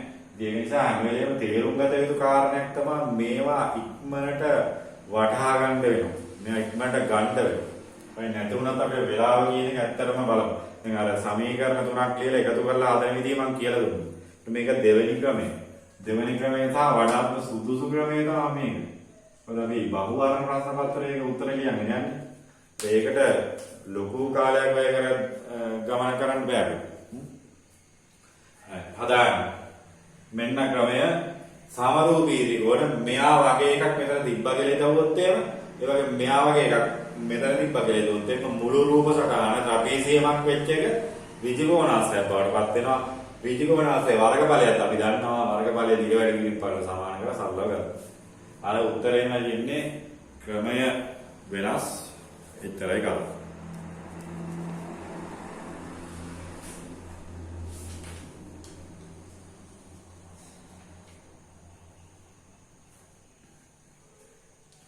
මේවා තමයි ඔයාලා ප්‍රගුණ කරන්න ඕන විභාගය තුල. මොකද විභාගය තුල ඔයාලට සිද්ධාන්තය විතරක් නිකන් මොන්මින් බලාගෙන ගිහිල්ලා හදන්න එකක් අමාරුයි.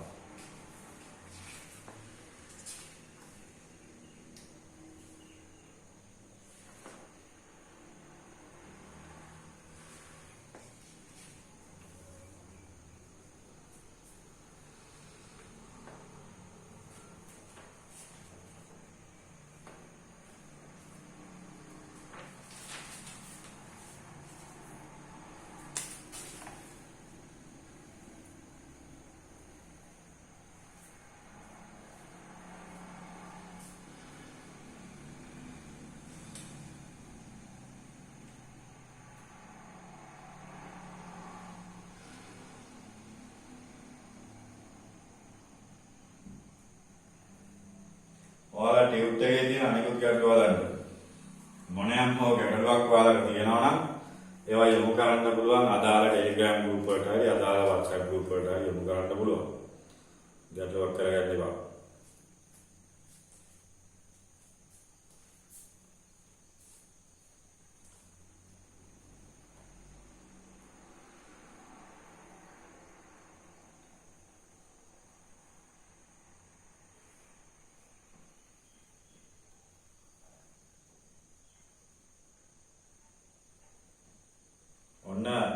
විභාගය තුල ඔයා හදන්න පුළුවන් ක්‍රම. අර විභාගය තුල ඔයාලට නිකන් මේ වෙලාව කියන එක තරමක් වැදගත්. ඉතින් මේක හැම වෙලේම මම අර කියන දෙයක් තමයි ඔයාලා ඔක කෙටිම ක්‍රමයට උත්සාහ කරලා තියෙන්න ඕන හැම ගැටලුවක්ම. කෙටිම ක්‍රමයට උත්සාහ කරලා තියෙන්න.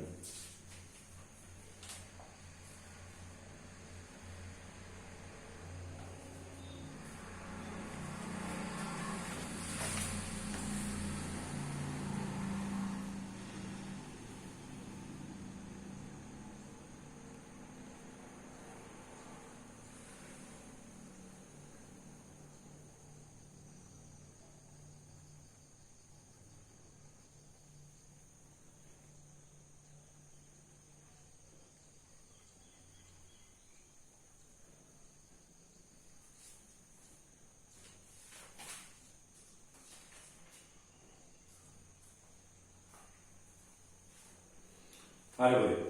හරි ඊළඟට මම 2021 දැන් ඊයේ පෙරලා තිබ්බ ගැටලුව හදන්න කලින් ඒකත් මම කියලා දෙන්නම් දැන් වල ප්‍රවේග කාල ප්‍රස්තාරයත් කියන්නේ විස්ථාපන කාල ප්‍රස්තාරයෙන් එකක්. පස්සේ ආදම අපි. ඔයාලා බලන්න 62 වෙනි ගැටලුව වාගේ 62 වෙනි එකට 61කට. 62 වෙනි ගැටලුව. 62 වෙනි ගැටලුව බලන්න 1993 9 වෙනි ගැටලුව. 1993 9 වෙනි ගැටලුව බලන්න ඔයාලගේ නිබන්ධනය තුල දීලා තියෙනවා. නිබන්ධනය තුල දීලා තියෙන 1993 9 වෙනි ගැටලුව බලන්න. නිශ්චලතාවයෙන් ගමන් ආරම්භ කර හොඳට බලන්න 62 වෙනි ගැටලුව 1993 9 වෙනි ගැටලුව දැන් මේවා ටියුට් එකක් ඔයාලා තිබ්බව නේද? ඔයාලට විභාග ප්‍රශ්න හොයාගන්න පුළුවන් නම් මේක හදන්න පුළුවන්. 1993 9 වෙනි ගැටලුව නිශ්චලතාවයෙන් ගමන් ආරම්භ කරලා x දිශාවට ගමන් කරන අංශුවක ප්‍රවේග කාල ප්‍රස්ථාරයේ රූප සටහන දැක්වේ කියලා කියනවා. නිශ්චලතාවයෙන් ගමන් ආරම්භ කරලා x දිශාවට ගමන් කරන අංශුවක ප්‍රවේග කාල ප්‍රස්ථාරයේ රූපය දැක්වේ කියලා කියනවා. මෙම ප්‍රස්ථාරයට අනුව කැපිටල් A අංශුව නිශ්චලතාවයට පැමිණෙන්නේ t සමානයි t3 ඒ ආදි වශයෙන් තියෙන මම ඉස්සෙල්ලා ඇදලා තියෙන ප්‍රස්ථාරය අඳින්නම්. දැන් දීලා තියෙන ප්‍රස්ථාරය අපි අඳගමුකෝ ඉස්සෙල්ලා.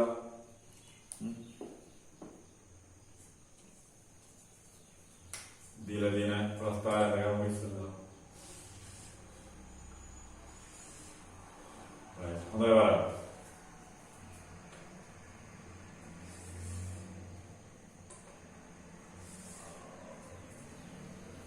V නැත්නම් ms ඍණයක වලින් තියෙන කාලය තප්පර වලින් තියෙන.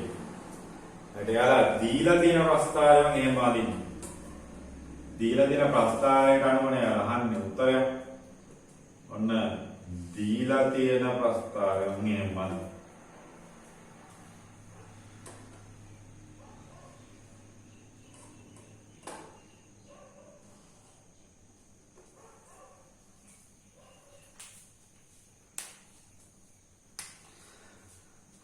එයාලා දීලා තියෙන ප්‍රස්ථාරය මෙන්න මේ වගේ තමයි ප්‍රස්ථාරය. මෙතන T1 T2 ආදී වශයෙන් මේ තියෙන දේවල් ටික ලකුණු කරලා තියෙනවා. අර බිඳුව T1 මෙතන T2 ඊළඟට මෙතන T3. right එතන මේක නිශ්චලතාවයෙන් පටන් ගන්න කාරණා. right එතකොට මේකේ දීලා තියෙන ප්‍රකාශ පිළිබඳ සැලීමක් වෙන්න නිශ්චලතාවයෙන් ගමන් ආරම්භ කරලා x දිශාවට ගමන් කරනවා කියන්නේ මේ පැත්තට යනවා කියනෝනේ. x දිශාවට ගමන් කරන අංශුවක ප්‍රවේග කාල ප්‍රස්ථාරයේ රූපය දැක්වේ. මෙම ප්‍රස්ථාරයට අනුව අංශුව නිශ්චලතාවයට පැමිණෙන්නේ t සමානයි t3 විට පමණි. අංශුව නිශ්චලතාවයට පැමිණෙන්නේ t සමානයි t3. මෙන්න මෙතනදි විතරයිලු කියලා එයා කියනවා. ඊට දෙවෙනි කාරණා අංශුව t සමානයි t2 විට ආරම්භක ලක්ෂයට පැමිණ ඇත. අංශුව t සමානයි t2 විට මෙන්න මෙයා ඔහොම මෙතෙන්ට ආරම්භක ලක්ෂයට පැමිණ ඇත කියලා කියනවා. අංශුව ත්වරණය වන්නේ බිඳුවත් t1 දක්වා කාලාන්තරයේදී පමණි කියලා කියනවා.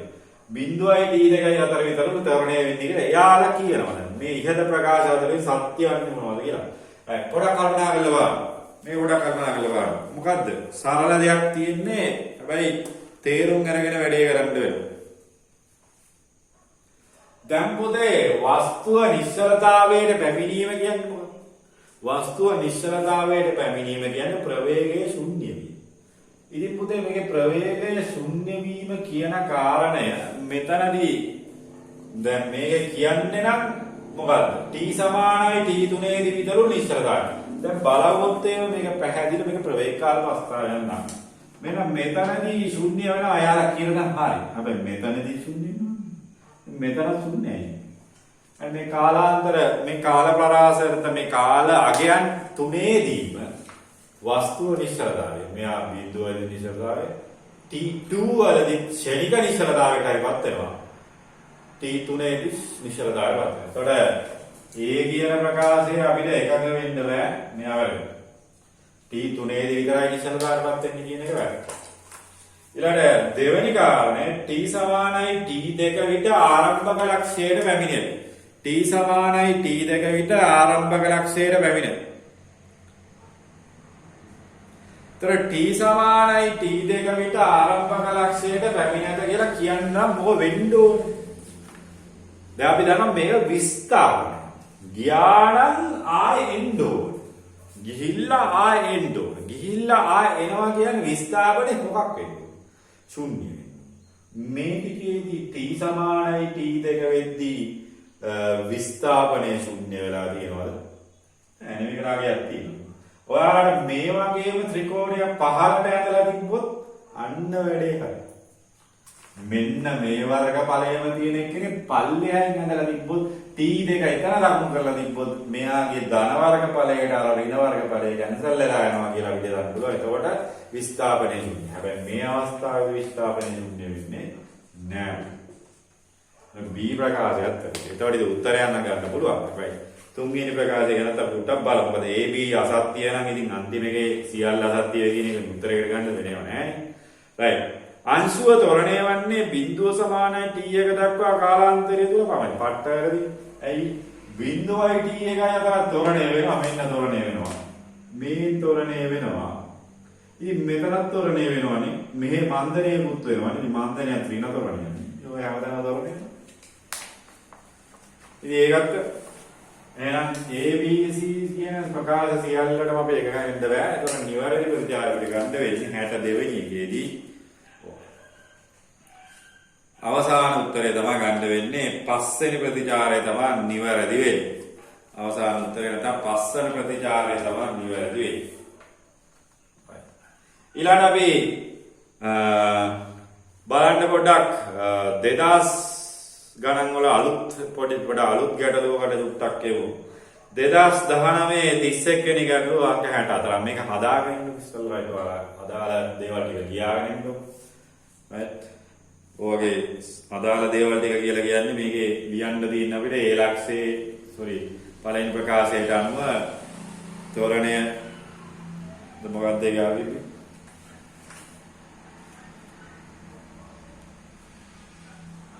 නිශ්චලතාවයට පැමිණෙන්නේ T සමානයි T3 විතරක් නෙවෙයි T2 දී නිශ්චලයි කියලා ලියද හැකි. T2 දී නිශ්චලයි කියලා ලියද හැකි. ඒතර ඊළඟ කාරණය T සමානයි T3 දී විතරයි නිශ්චලතාවයට පැමිණෙන්නේ. ඊළඟ ආරම්භක ලක්ෂයට පැමිණෙනද කියලා කියන්න බෑ. මොකද විස්ථාපනයේ ශුන්‍ය වෙලා නැහැ. ඒතකොට ඒකත් වැරදි. අවසානයකට අපිට කියන්න පුළුවන් නැවත T1 විතරක් නෙවෙයි තොරණය වෙන්නේ T3 දී තොරණය වෙනවා. අනිත් පැත්තට මන්දණයකුත් තියෙනවා.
ඒනවා නිර්මාණය කරගන්න.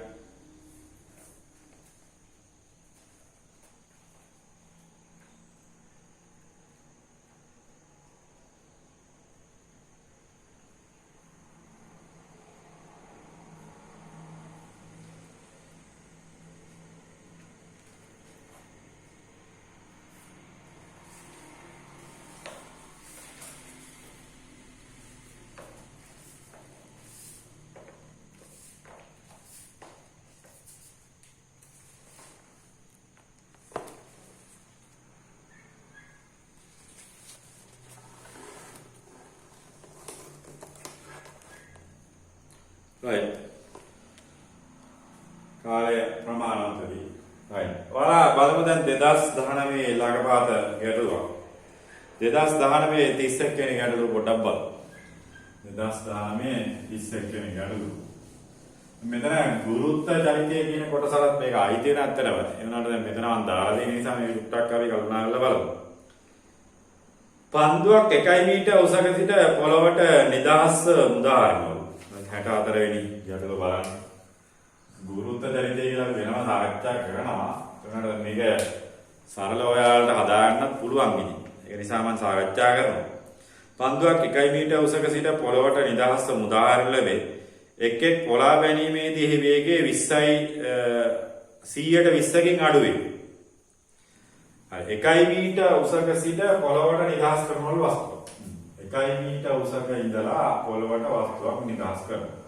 ඔබනේ කියන්නේ 1 මීටර උසක ඉඳලා වස්තුවක් පොළවට නිදහස් කරනවා. හරි 1 මීටර උසක ඉඳලා නිදහස් කරනවා. 1 මීටර උසක ඉඳලා වස්තුවක් පොළවට නිදහස් කරනවා. එතකොට එක් පොළා බැනීමේදී වේගය 120කින් අඩු වේ නම් පොළ බැනීම් 3කට පසු පන්දුව කොමන උසකට ඉහළ නැගී කියලා. මේකේ එක පොළා බැනීමේදී මෙයාගේ ප්‍රවේගය කියන්නේ මොකද? මෙතන ගැටෙන ප්‍රවේගයක් තියෙනවා. මෙතන පොළා බැනීම කියන්නේ බවුන්ස් වෙනවා. මේ බවුන්ස් වෙන ප්‍රවේගයක් තියෙනවා. දැන් මෙයා නිශ්චලතාවයෙන් අපි පටන් ගත්තා කියලා හිතුවොත් මෙයා මෙතන වදින ප්‍රවේගයක් තියෙනවා. එන්නේ ප්‍රවේගයෙන් ඊළඟ පාර අනිත් පැත්තට යද්දී 120ක් අඩු වෙලා යන්නේ. කියන්නේ මේක වීගෙන් වැළුණා එළියට එද්දී මේකෙන් 120ක් අඩු වෙලා 25ක් 125ක් අඩු වෙලා වෙන්නේ. එතකොට 125ක් අඩු වෙලා නම් තියෙන්නේ 175 නේ. 125ක් අඩු වෙලා නම් තියෙන්නේ 175. 175 කියන්නේ මෙතන කීයද? 3 බෙදීම 4ක්. ඔව් ඒතර 3 බෙදීම 4කින් තමයි උඩට එන්නේ. තේරුම් කියන්නේ මෙයා වැදුනහම 125ක් යාගේ ප්‍රවේගය අඩු වෙලා යනවා. ඒතර 25ක් අඩු වෙනවා කියන්නේ තියෙන්නේ 75. මෙයා v ගෙන් ආවොත් v කියන්නේ 100යි කියලා හිතුවොත් 75ක් තමයි ඉතුරු වෙන්නේ. එහෙනම් 3න් 4ක් තමයි ඉතුරු වෙන්නේ. 3න් 4ක් තමයි උඩට යන්නේ. v ගෙන් වැදුනොත් 3න් 4ක් උඩට යනවා. එතකොට පළවෙනි වර පොළා ගැනීමේදී මෙයාගේ ප්‍රවේගය උඩට යන්න ප්‍රවේගය ඉන්නේ 3v බෙදීම 4ක් තමයි. එතකොට ඔන්න පළවෙනි පොළා ගැනීම. පළවෙනි පොළා ගැනීමේදී මෙයාගේ ප්‍රවේගය 3v බෙදීම 4ක් බවටපත් වෙනවා. මෙයා කොහේ හරි තැනකට යනවා දැන් මෙච්චර කුසට යන්නේ නැහැ අපි නිකන් හිතමු. ඊළඟ පොළා ගැනීමේදීත් එයාගේ ප්‍රවේගය මේ තියෙන එකම 100ට ඔව් මේ තියෙන එකම 120ක් අඩු වෙනවා 25. මේ තියෙන එක මේ පළවෙනි පොළා බැනීම. පළමු බවුන්ස් එක පොළා බැනීම කියන්නේ දන්නේ නැහැ සිංහලෙන් කියන්නේ දන්නේ නැහැ ඉංග්‍රීසියෙන් කියන්නේ දන්නවා. පළවෙනි බවුන්ස් වීමේදී මෙයාගේ ප්‍රවේගය 3v බෙදීම 4ක් අඩු වෙනවා. ඊළඟ දෙවන බවුන්ස් වීම. දෙවන බවුන්ස් වීමේදීත් මෙයාගේ මොකක් හරි උඩට ගිහිල්ලා එනවා කියමු අපි ප්‍රවේගය.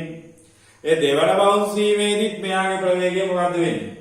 තවත් 120ක් අඩු වෙනවා. ඒ කියන්නේ 3v බෙදීම 4ෙම 120ක් කියන්නේ නැවතත් 4න් 3ක් නේ උඩට ඉතුරු වෙන්නේ.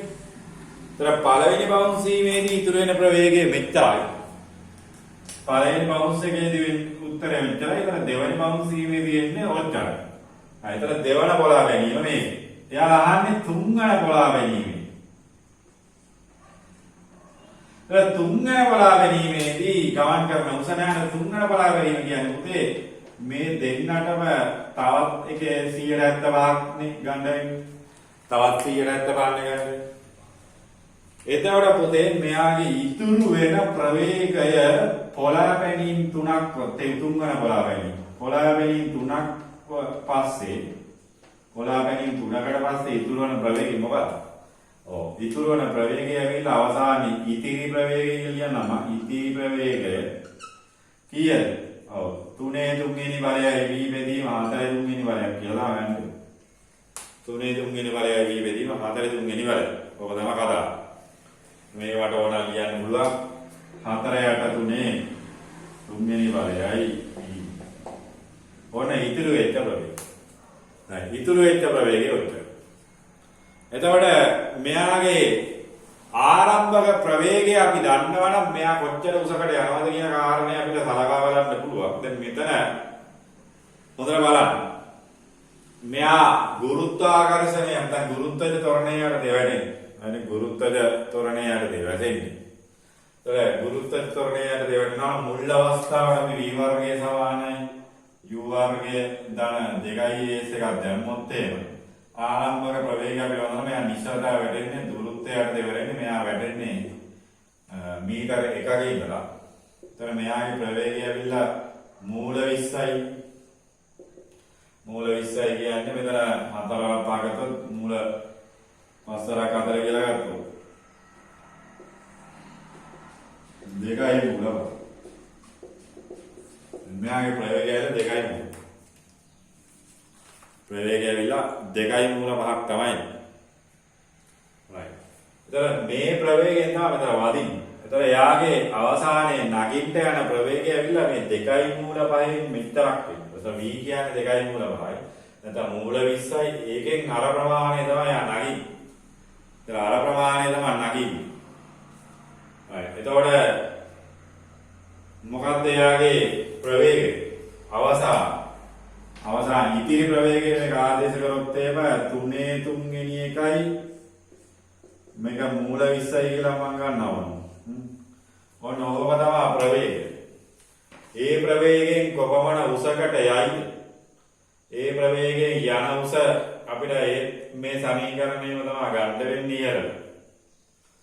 right ආරම්භක ප්‍රවේගය නැත්තම් ගන්න වෙනවා u කියලා ගන්න. ඒක කාලයක් දිගට නෑනේ. එතකොට අවසානයේදී යන්න වෙන ප්‍රවේගය ඕකම තමයි. right. එතකොට මෙන්න මෙතන මීට වඩා ඇත්තටම මේක ශක්ති ශාස්ත්‍රීය මූලධර්මයට කියොත් තරලයි. ශක්ති ශාස්ත්‍රීය මූලධර්ම කියොත් ඇත්තටම ලේසි මේක. මොකද මූල චාලක ශක්තිය අතර සහ mgh නැත්නම් විභව ශක්තිය චාලක ශක්තිය සමාන වෙනවා කියන කාරණයත් එක්ක මෙතන යන්න පුළුවන්. හැබැයි මෙතන චාලක ශක්තියකට යන්නේ නැතුව හදන්න පුළුවන් කියලා උත්සාහ කරනවා. ඒතකොට දැන් මෙයා ඉහළට යන ප්‍රවේගයෙන් අපි ගන්න එතන v වර්ගය සමානයි u වර්ගය දන 2as කියන එක නැවත ගමු. මෙයා කොච්චර උඩකට නගිනවද කියලා අහන්නේ මෙන්න මේ ප්‍රවේගය. ඒ ප්‍රවේගය කියන්නේ 4/3 තුන්වෙනි බලයයි මූල 20යි ඔය සෙට් එකේම වර්ගයන් 10 වරක් s උත්තරය.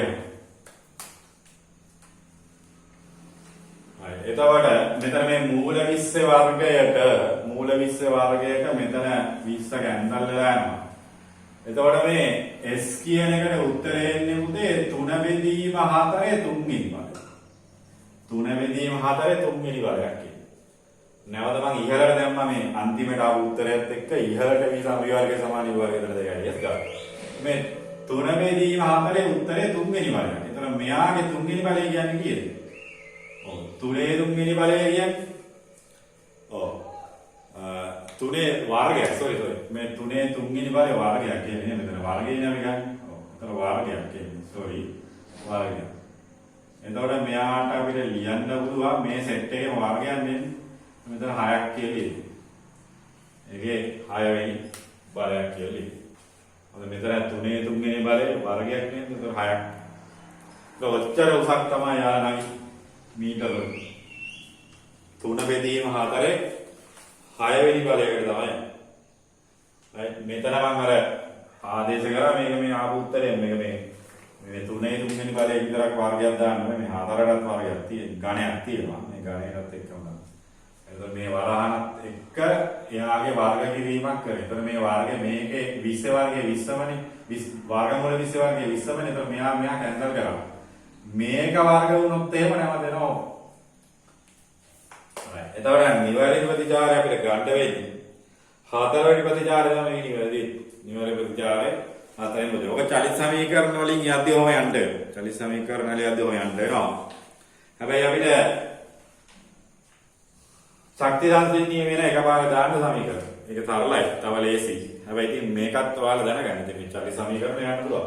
පළවෙනි එකේදී 175යි ඊට පස්සේ තිබ්බ එකෙන් 175යි ඊට පස්සේ තිබ්බ එකෙන් 175යි. ඒතර අන්තිමේදී ඉතුරු වෙන ප්‍රවේගය තමයි මෙන්න මේ v කියන ප්‍රවේගයෙන් 4/3 තුන්වෙනි බලයක් තමයි ඉතුරු වෙන්නේ. 4න් 3ෙන් තුන්වෙනි වර්ගය. ඒතර v කියන ප්‍රවේගය හොයාගත්තොත් එහෙම එයා 2 මූල 5යි 2 මූල 5 නැත්නම් 20යි. මූල 20ම මම ගන්නවා. ඒතර ඒක තමයි අන්තිමේට මෙයාට උඩට යන්න ඉතුරු වෙන ප්‍රවේගය. ඒ උඩට යන්න ඉතුරු වෙන ප්‍රවේගයෙන් කොච්චර උඩක් යනවද කියලා බලන්න නැවත උඩට දාන්න v වර්ගය සමානයි u වර්ගය යන 2යි. ඒතර ඒ සඳහා v වර්ගයට අපි ආදේශ කරන්නේ මෙන්න ඉතිරි වෙච්ච ප්‍රවේගය. එයාගෙන් අපිට ඉතුරු වෙච්ච එකෙන් උඩට යන්න වෙන්නේ. ඒතර ඒ ප්‍රවේගයට අදාළ උස තමයි එන්නේ.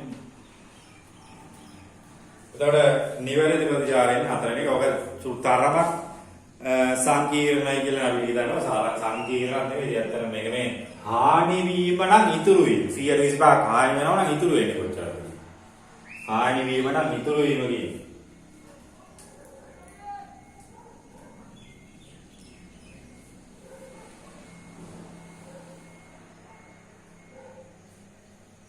ඔය පොලා බැනීම ආශ්‍රිත ඊළඟට තිබ්බ ගැටලුවත් ඔයාලා අදාන්න පුළුවන්.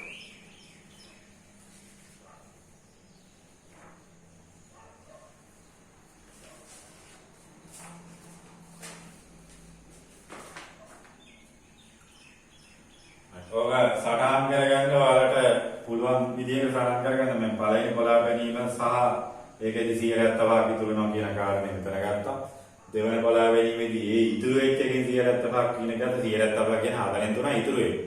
125ක් හානි වෙනවා නම් තමයි ඉතුරු වෙන්නේ.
ඒ වගේ පිළිතුරක් තමයි අපිට ගන්න වෙන්නේ.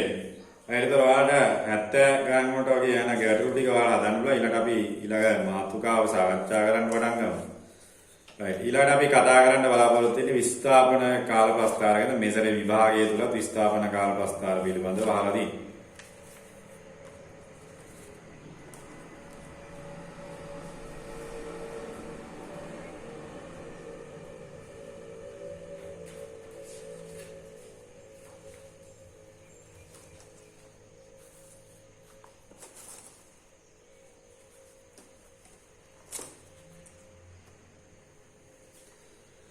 right. ඊළඟ මාතෘකාවට අපි විස්ථාපන කාලපස්ථාර.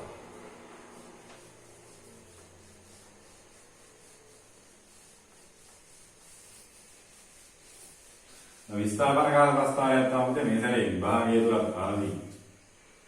ප්‍රවේග කාල ප්‍රස්ථාරයේ ඊට අනුරූප විස්ථාපන කාල ප්‍රස්ථාරය දීලා තියෙනවා. ඒ ප්‍රවේග කාල ප්‍රස්ථාරය තමයි හොයන්න කියන්නේ. ලියන්න මාතෘකාව විස්ථාපන කාල ප්‍රස්ථාර නැත්නම් ST ප්‍රස්ථාර.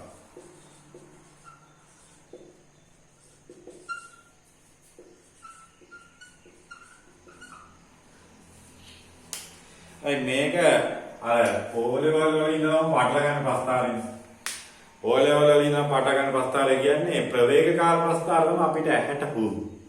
දැන් මේක දැන් ප්‍රවේග කාල ප්‍රස්ථාර වන් නිකන් ඇන්දොත් ඒ ඔයාලා උත්තර කියයි. දැන් මේක ඒකාකාර ප්‍රවේගයක් කියලා කියයි. දැන් මේක ප්‍රවේග කාල ප්‍රස්ථාර නම් ඔයාලා සරලව මේවා කියන උත්තර කියනවා. මේක ප්‍රවේග කාල ප්‍රස්ථාරයෙන් නම් මේක ඒකාකාර ප්‍රවේගයක් කියයි. මේක ඒකාකාර ත්වරණයක් කියයි. මේක වන්දනයක් කියයි. මේක වන්දනයක් කියයි. right මේක නිශ්චලතාවයක් කියයි. ඕවා කියන්න පුළුවන්. මේක විචල්්‍ය ත්වරණයක් කියයි වොන්න. ඕවා කියනවා. right ඉතින් ඕවා කියනවා. right ඉතින් මේවා අවුලක් නැහැ. මොකද හේතුව මේවා අපි හුරු වෙලා තියෙන දැන් මේ ප්‍රශ්න.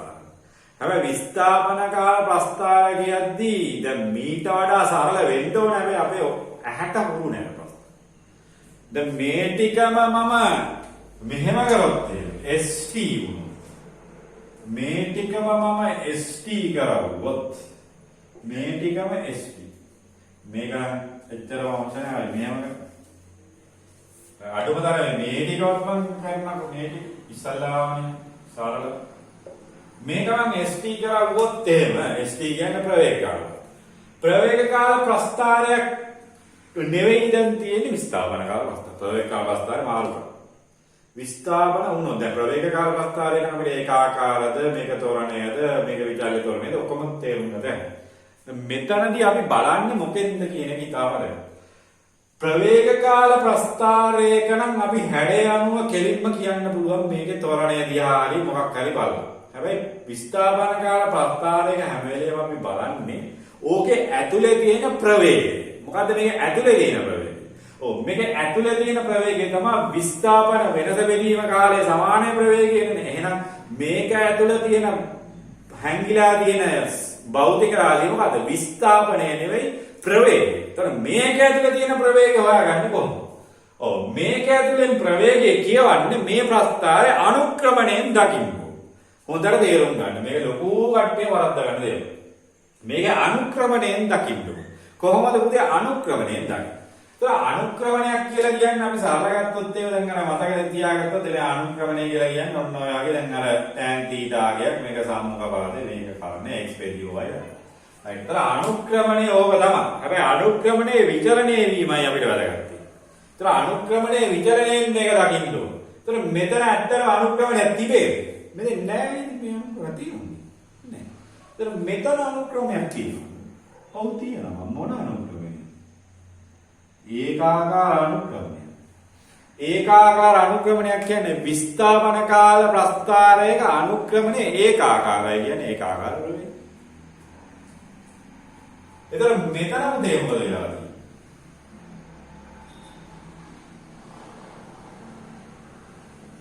ඔන්න ඔය අනුක්‍රමණය මොකද වෙලා තියෙන්නේ? වැඩි වේගන යනවා. ඒතර විස්ථාපන කාල ප්‍රස්ථාරයක අනුක්‍රමණය වැඩි වේගන යනවා. ඒතර අනුක්‍රමණය කියන්නේ මොකද්ද? ප්‍රවේගය. ඒතර ප්‍රවේගය වැඩි වේගන යනවා කියන්නේ මොකද්ද? අන්න ඒකයි දකින්න ඕනේ ඉස්සලා මම මේක මේ සරල උදාහරණයක් වශයෙන් කිව්වේ. මේක දකින්න පුරුදු වෙන්න ඕනේ. එතකොට පුතේ මේක මොකද්ද? මේක අනුක්‍රමණයක් නැති අවස්ථාවක්. ඒ කියන්නේ ප්‍රවේගයක් නැහැ. ඒ කියන්නේ මේක නිශ්චලතාවය. මේකේ අනුක්‍රමණය ඒකාකාරයි. ඒ කියන්නේ මේක ඒකාකාර ප්‍රවේගයක්. වටලා ගන්න එපා. මේක ඒකාකාර තොරණය. අනුක්‍රමණයෙන් දකින්න පුරුදු වෙන්න ඕන විස්ථාපන. ඒ කියන්නේ ප්‍රවේග කාල ප්‍රස්ථාරය විස්ථාපන කාල ප්‍රස්ථාරය කියලා දෙකක් ඇත්තම නෑ. ප්‍රවේග කාල ප්‍රස්ථාරය අපි සරලව තොරණයෙන් කියවනවා. එතකොට තොරණය අපිට ඇහැට හුරුයි හැම වෙලෙම තොරණය සහ ඒකාකාර ප්‍රවේගය ඇහැට හුරුයි. හැබැයි විස්ථාපන කාල ප්‍රස්ථාරයක අපිට ඇහැට හුරු නෑ. හැබැයි අපි ප්‍රවේගයෙන් දැක්කොත් මේක සරල දෙයක්. right. ලියන්න බාලින් මෙන්න මෙහෙම උදාහරණයක් විදිහට වෙනියක් ඔය කතා කරලා ගමු.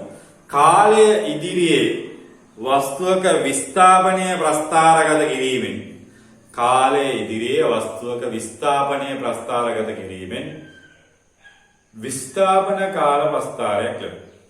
කාලය ඉදිරියේ වස්තුවක විස්ථාපනය ප්‍රස්ථාරගත කිරීමෙන් විස්ථාපන කාල ප්‍රස්ථාරයක් ලැබේ.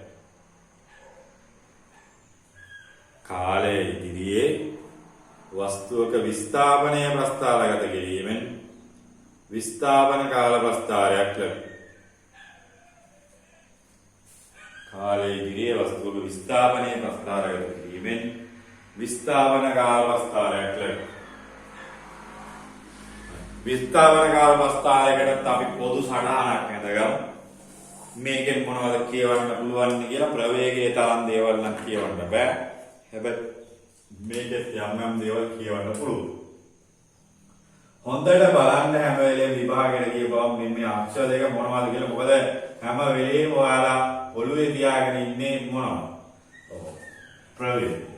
හැම වෙලේම ඔයාලා ඔළුවේ තියාගෙන ඉන්නේ ප්‍රවේගය. හැබැයි දීලා තියෙන්නේ තොරණේ හරි මොකක් හරි එකක් වෙන්නත් පුළුවන්. තොරණ කාල ප්‍රස්ථාරයෙන් ලොකුවට අපි කතා කරන්නේ නැහැ. ඒ තොරණ කාල ප්‍රස්ථාරයක අපි කියවන්න පුළුවන්. right. විස්ථාපන කාල ප්‍රස්ථාරයට ඕනෑම හැඩයක් තියෙන්න පුළුවන්. එතකොට විස්ථාපන කාල ප්‍රස්ථාරයකින් අපිට කියව ගන්න පුළුවන් මොනවද? මෙයාගේ මෙන්න මේ ඊතලයේ දිශාවට කියවලා බැලුවොත් එහෙම මෙන්න මේ අංක 1 කියලා දැම්මොත් ඕනෑම විස්ථාපනයකට අදාළ මොහොත කියව ගන්න පුළුවන් මේ පැත්තට. ඕනෑම මොහොතකට අදාළ විස්ථාපනය කියව ගන්න පුළුවන් මෙන්න මේ පැත්තට. ඊට අමතරව මෙයාගේ වැදගත්ම කියලා මම කිව්වේ ඕනෑම ලක්ෂයක අනුක්‍රමණය මගින් මෙයාගේ මොකක්ද එන්නේ? ප්‍රවේගයයි එන්නේ. අනුක්‍රමණයෙන් එන්නේ වෙන මොකක්වත් නෙවෙයි ප්‍රවේගයයි. right. එතකොට අංක 1කින් කියවන්නේ ඕනෑම විස්ථාපනයකට දාන මොහොත. අංක 2කින් කියවන්නේ ඕනෑම මොහොතකට දාන විස්ථාපනය. අංක 3කින් අනුක්‍රමණය මගින් ප්‍රවේගය කියවනවා. අතර මේකේ අර වර්ගඵලයෙන් මොකක්වත් ප්‍රයෝජනවත් භෞතික රාශියක් එන්නේ නැහැ. මොකද මේකේ වර්ගඵලය කියන්නේ විස්ථාපනය වැඩි කිරීම කාලය ST එක. S වැඩි කිරීමදී කියන අර්ථයක් නේ. S වැඩි කිරීමදී කියන්නේ අර්ථයක් නැහැ. ඒක අදාළ නැහැ. ඒතකොට මේකේ වර්ගඵලයෙන් මොනවත් අපිට කරන්න බෑ. right. ඕක ඇඳ ගන්න පොදුවේ.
මොකද? අපි එන ලියම මොනවද කියවන්නේ කියලා. අංක 1කින් කියවන්නේ මොකද? මෙහෙම ලියමු ඉස්සල්ලා. විස්ථාපන කාල ප්‍රස්ථාරයක් භාවිතා කිරීම. විස්ථාපන කාල ප්‍රස්ථාරයක් භාවිතා කිරීමෙන් අංක 1 ලියන්න. ඕනෑම විස්ථාපනයකට අදාළ මොහොත කියවා ගත හැකියි. මේ පැත්තට කියවන්න. ඕනෑම විස්ථාපනයකට අදාළ මොහොත කියවා ගන්න පුළුවන්.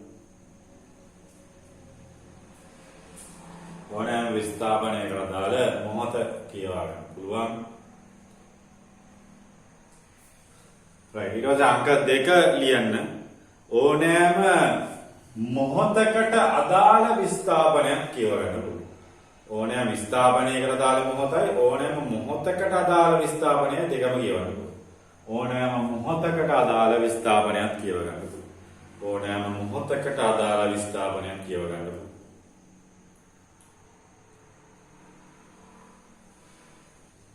ඊළඟ තුන්වෙනි කාරණේ ප්‍රස්ථාර රේඛාවේ යම් ලක්ෂයක අනුක්‍රමණය වගේ. මොකද මේ යම් ලක්ෂයක අනුක්‍රමණය. මේ ලක්ෂයකට අපිට අනුක්‍රමණය හොයන්න පුළුවන්. අපි අනුක්‍රමණය වලදී අපිට කණ්ඩායමක් අවශ්‍ය වෙනවා. හරි යම් ලක්ෂයකට අනුක්‍රමණය වන්න බැන්නේ හැම තැනකම අපිට ප්‍රවේග කියවන්න පුළුවන්. ලියන්න. ප්‍රස්ථාර රේඛාවේ යම් ලක්ෂයක අනුක්‍රමණය මගින්. ප්‍රස්ථාර රේඛාවේ යම් ලක්ෂයක අනුක්‍රමණය මගින් එම මොහොතේ ප්‍රවේගය ලැබේ. එම මොහොතේ ප්‍රවේගය ලැබේ. ප්‍රවේගයන් මේකෙදී ප්‍රවේගයෙන් කියවන්න පුරුදු වෙන්න ඕනේ හැම වෙලෙම මම අර කිව්වා වගේ ප්‍රවේගයෙන් කියවන්න පුරුදු වෙනවා නම් ඔයාලට ඔය එච්චර අමාරු වෙන්නේ නැහැ. විස්ථාපන කාල ප්‍රස්ථාරයේ අනුක්‍රමණයෙන් බලන්න පුළුවන්. අනුක්‍රමණයෙන් කියවන්න පුළුවන්. right ගානකට දෙකකට ගිහිල්ලා 74 වෙනි ගැටලුව 1996 25 බලන්න.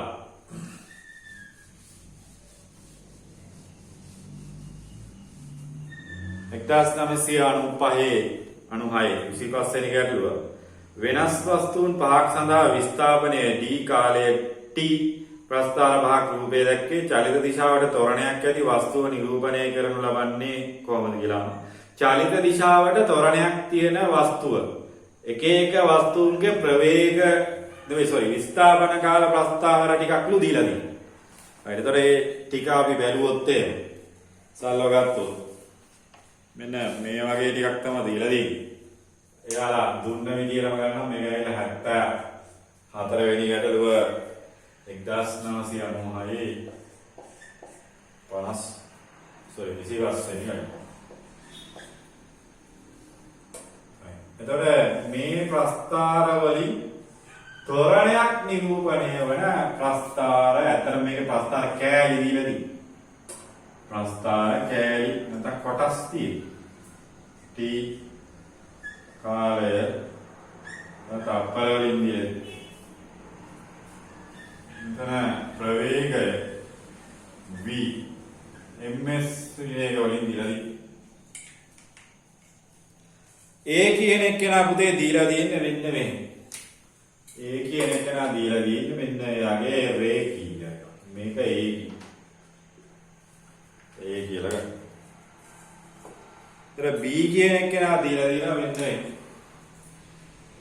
B කියන එක්කෙනා මෙන්න මෙහෙම දීලා තියෙනවා. C කියන එක්කෙනා දීලා තියෙනවා මෙන්න මෙහෙම. C කියන එක්කෙනා දීලා තියෙනවා D කියන එක්කෙනා දීලා තියෙනවා නේ. D ඕන දීලා. E කියන එක්කෙනා දීලා තියෙනවා මෙන්න මේ.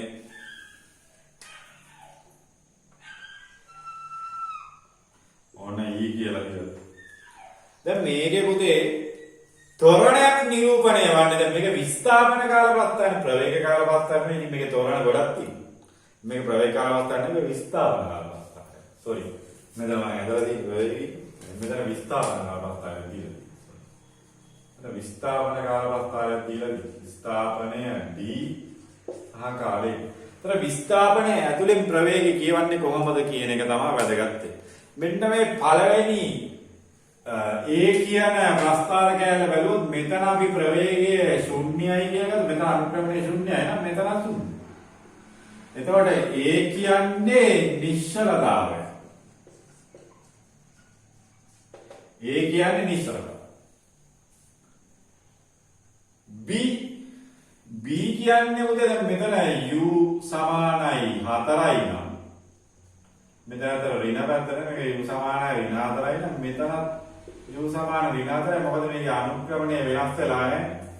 මේක නිකන් මම මේ අගයන් ටිකක් දුන්නේ ඔයාලට තේරුම් ගන්න. u සමානයි ඍණ 4යි කියලා ගත්තොත් මෙතනත් u සමානයි ඍණ 4. මේක මේ අඩුවීමක් හෝ වැඩිවීමක් නැහැ අනුක්‍රමණය. අනුක්‍රමණය ඒකාකාර. ඒතර අනුක්‍රමණය ඒකාකාර කියන්නේ b කියන්නේ ඒකාකාර ප්‍රවේගය. ඒකාකාර ප්‍රවේගය. C කියන්නේ මොකක්ද උදේ? ඔව් C කියන්නේ මෙතන මේ u සමානයි නිකන් කීයේ වගේද මොකද තියෙන්නේ? ඔව් මෙතන u සමානයි නිකන් අපි කියමුකෝ 10 වගේ කියලා. ධන 10ක් වගේ. අනුක්‍රමණය ධන 10ක් වගේ කියලා u සමානයි 2කට විතර ගිහිල්ලා මෙතන. 2කටත් අඩු වෙන්න තමයි. මෙහෙම නිකන් දල වශයෙන් ගත්තොත් මේ අගේ මොකද කරන්නේ? අනුක්‍රම අඩුවීමක් වෙලා. අනුක්‍රමයේ අඩුවීමක් කියන්නේ C කියන්නේ මොකක්ද? C කියන්නේ මොකක්ද? right D කියන්නේ ඉතින් මේක මේ එහෙම ගාලා තිබ්බට අවුලක් නැහැ. මේතර ධන 4යි නම් මේකත් ධන 4ම තමයි. ඒ කියන්නේ මේක මේ ඒකාකාර අනුක්‍රමණයෙන් දකින්නේ. ඒකාකාර අනුක්‍රමණයක්. ඒ කියන්නේ D කියන්නේ ඒකාකාර ප්‍රවේගය. D කියන්නේ ඒකාකාර ප්‍රවේගය. මෙන්න මේ E කියන එක. මේක ආසන්න වශයෙන් නිශ්චලතාවයේ හරි ධන එකේ විතර වටන් ගන්න. මේක නිකන් ධන 20ට විතර යනවා මේ. අනුක්‍රමණය වැඩි වේගන. එතකොට මේක තමයි පුතේ චලිත දිශාවට මොනවද තියෙන්නේ? චලිත දිශාවට තොරණයක් තියෙනවා. චලිත දිශාවට විරුද්ධ දිශාවට වන්දනයක් තියෙනවා. මෙතන C. ඔය මේකේ නිවැරදිව තියාගෙන චලිත දිශාවට තොරණයක් කියන්නේ. චලිත දිශාවට තොරණයක් කියන්නේ.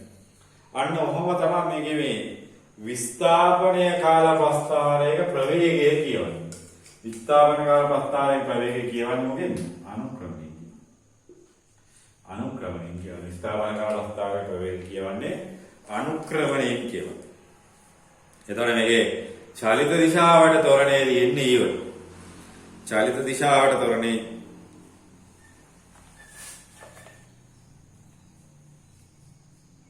චලිත දිශාවට තොරණේ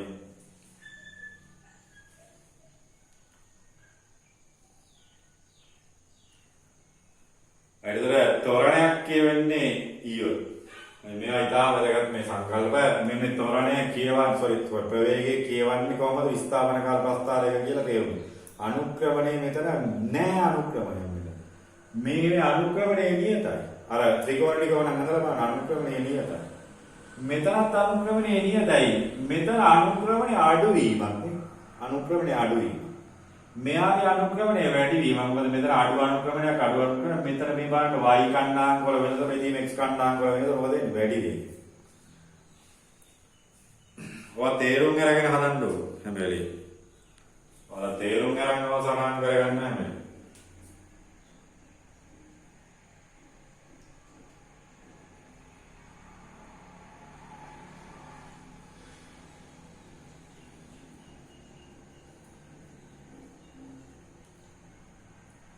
right පුතේ ඔයාලා ඕක 40 වෙලා 75 වෙනි ගැටලුවට උත්තරයක් ගන්න.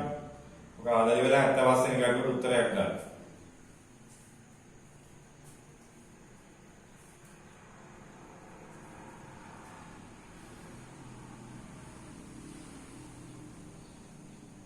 පස්සේ ගැටලුවෙත් ඔය අනුක්‍රමණයෙන් කියවාගෙන යන්න වෙයි.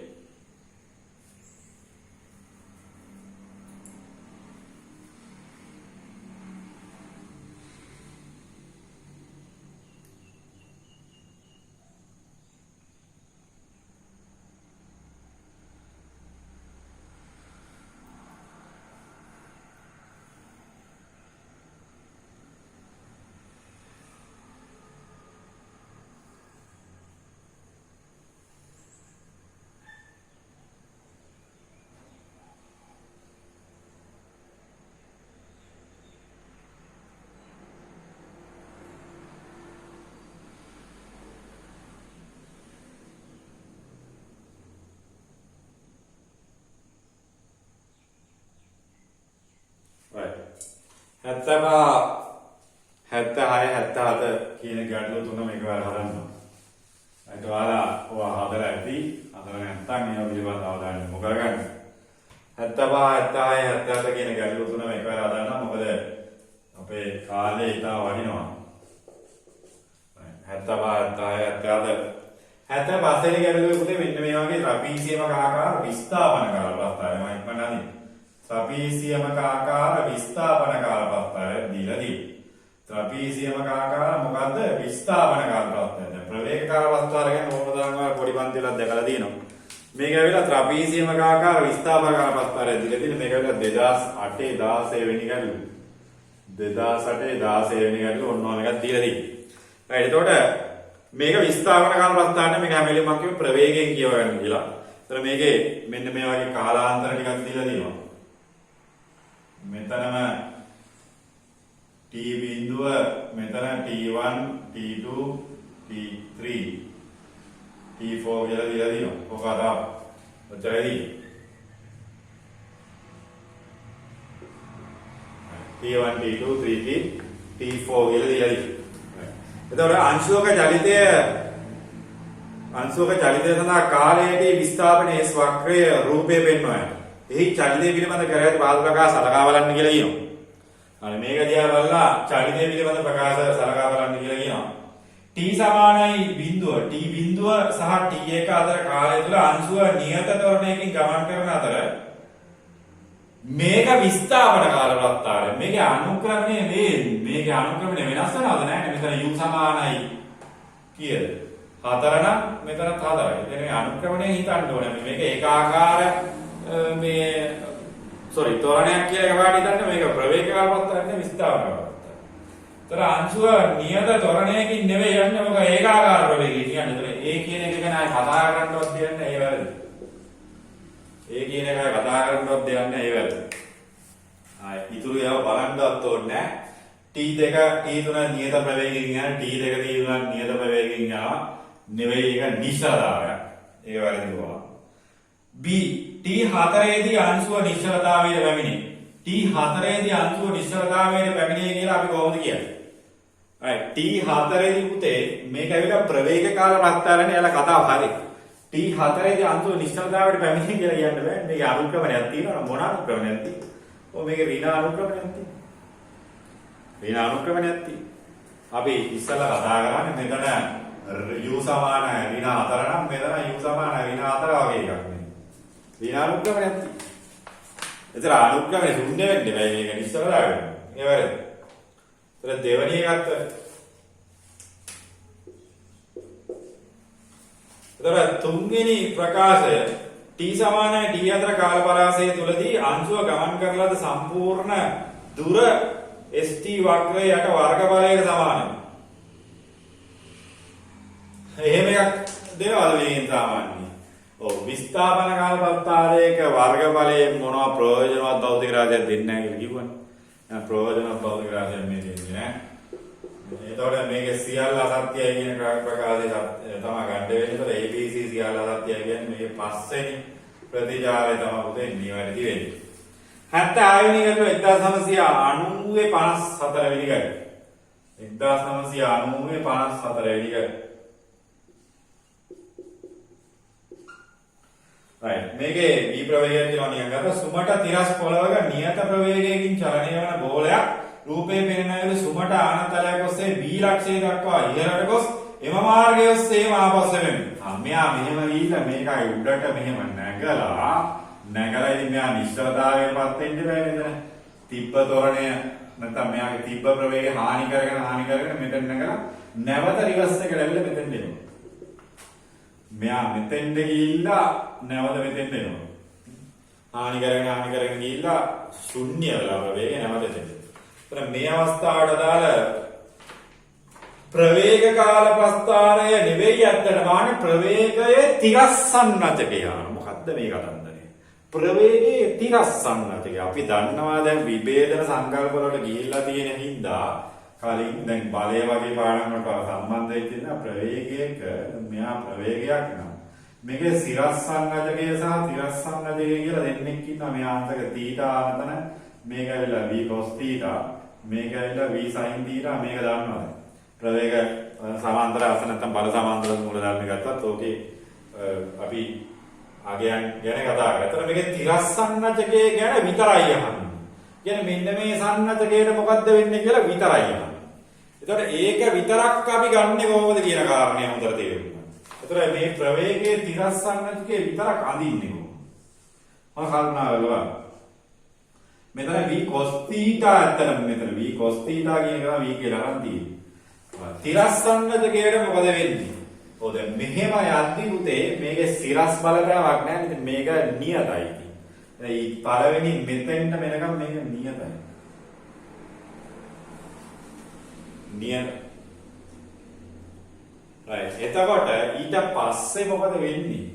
මෙයාට සිරස්සන්නජකයෝ තිරස්සන්නජකයෝ කරා. හැබැයි මේකෙදි සිරස්සන්නජකයේද තිරස්සන්නජකයේද හානි වෙන්නේ.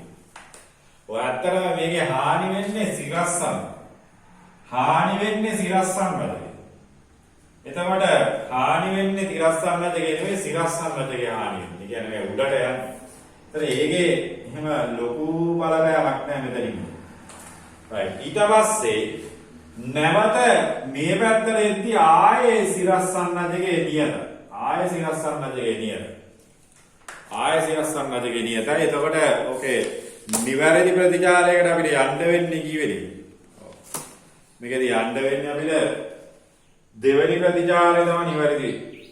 මොකද මේක ගිහිල්ලා ආපහු වෙනවා කියන්නේ අනිවාර්යයෙන්ම ප්‍රවේගයේ දිශාව මාරු වෙන්න ඕන අනිවාර්යයෙන්. ප්‍රවේගයේ දිශාව මාරු වෙලා තියෙන උත්තරවල පළවෙනි එකේ දෙවෙනි එකේ විතරයි අතන. පළවෙනි එකේ කොහොමද ගන්න බෑ. අඩුවීමක්. අනිවාර්යෙන්ම එතකොට ප්‍රතිචාරය දෙවෙනි. 77 වෙනි ගැටලුව 77 වෙනි ගැටලුවට තර වගේම ඔයාලට AB කොටස, BC කොටස, CD කොටස, EF කොටස බලාගෙන ගියොත් එහෙනම් මම මේක අඳින්න ඕනේ නැහැ. ඔයාලා බලන්න 2027 වෙනි ගැටලුව 77 x අක්ෂය ඔස්සේ මනින ලද අංශුවක ST සමග විචලනය වන ආකාරයේ රූපය පෙන්වයි. අංශුවේ ප්‍රවේගයේ විශාලත්වය වැඩිම වන්නේ මොකක්ද කියලා. AB දක්වා චලිත වන විට ඕකේ විස්ථාපන කාල ප්‍රස්ථානයේ AB දක්වා චලනය වෙද්දී මොකද වෙන්නේ?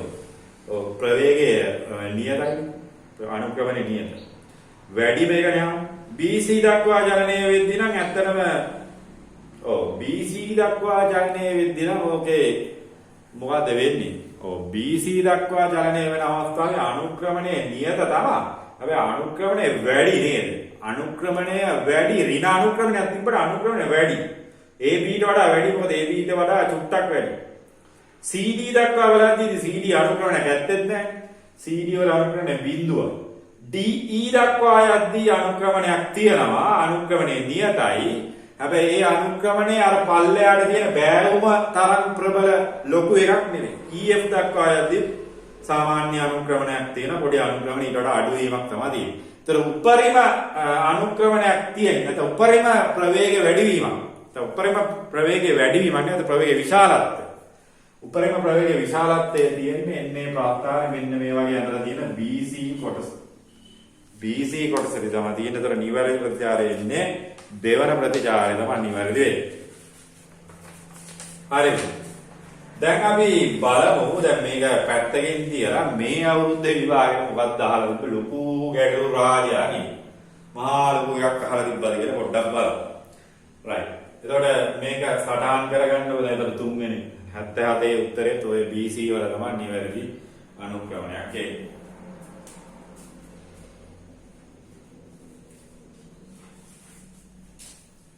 දැන් අපි හැමදාම කියන කාරණේ තමයි අපේ භෞතික විද්‍යා පාඨමාලාවන් තුළ අපි කතා කරන්නේ හැම වෙලේම පේපර් රිලේටඩ් ඒවානේ. පේපර් එකට පිටින් අපිට භෞතික විද්‍යාව ගැන වල්පල් කියලා වැඩක් නැහැ. මොකද අපේ කාලේ ඉතාම වැදගත්. ඒ වගේම තමයි අපි හැම වෙලේම කියලා තියෙන්නේ මේ පේපර් එකේ තියෙන කරුණු සහ අපි උගන්වන දේවල් පිළිබඳ සංසන්දනාත්මකව සලකා බලන්න. මේ පේපර් එක දීලා තියෙන්නේ මෙන්න මේ 11 එක. අද ඇවිල්ලා 16. හරි. ඒතකොට 11 වෙනිදා පේපර් එක මම 16 වෙනිදා මම මේ පේපර් එක වෙනම වීඩියෝ මාලාවක් මගින් සාකච්ඡා කරන්න බලාපොරොත්තුවක් තියෙනවා. ඒකටත් ඔයාලා එකතු වෙන්න. ඉතින් මේ පේපර් එකේ ඔයාලට මොනවද දීලා දෙන්නේ කියන කාරණා සහ ඒවා ඊළඟ අවුරුදු වල විභාගවලදී ඒ විදිහටම තියෙයි කියන කාරණා පිළිබඳව ඔයාලට දැනට ඔයාලට සහතිකයක් දෙන්න පුළුවන් සිද්ධියක් තියෙනවා. මොකද හේතුව දැන් මේ අපි අනුමාන ප්‍රශ්න පත්‍ර ඉදිරිපත් කරා. ඊට අමතරව අනුමාන ප්‍රශ්න ඉදිරිපත් කරා.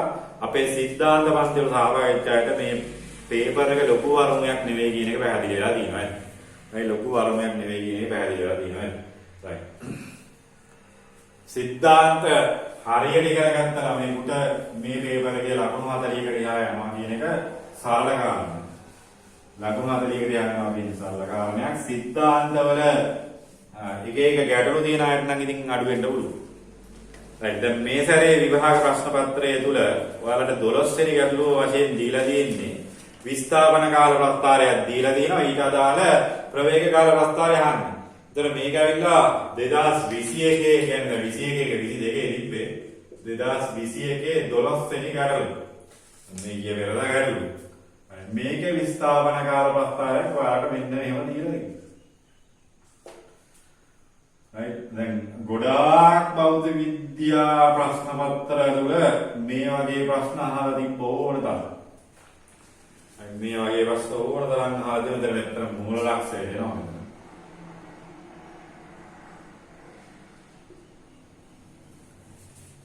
right. දැන් මීට අදාළ අනුරූප ප්‍රවේග කාල ප්‍රස්තාරය අදින්න කියලා කියන්නේ. මීට අනුරූප ප්‍රවේග කාල ප්‍රස්තාරය. අපි මේක කෑලි 3කට කඩාගත්තොත් බලන්න. කෑලි 3කට කඩාගන්න. මෙන්න මේ කොටසට අදාළ ප්‍රවේග කෑල්ල අන්න. මෙන්න මේ කොටසට අදාළ ප්‍රවේග කෑල්ල කියන්නේ මෙතන ඇත්තටම ප්‍රවේගයේ බලන්න වෙන්නේ මොකෙන්ද? අනුක්‍රමණයෙන් පුතේ බලන්න වෙන්නේ. ඉතින් අනුක්‍රමණයෙන් මොකද වෙන්නේ? අඩු වේගන කියලා මේක ශ්‍රේණික නිශ්චලතාවයකට අනිවාර්ය වෙන්න ඕන.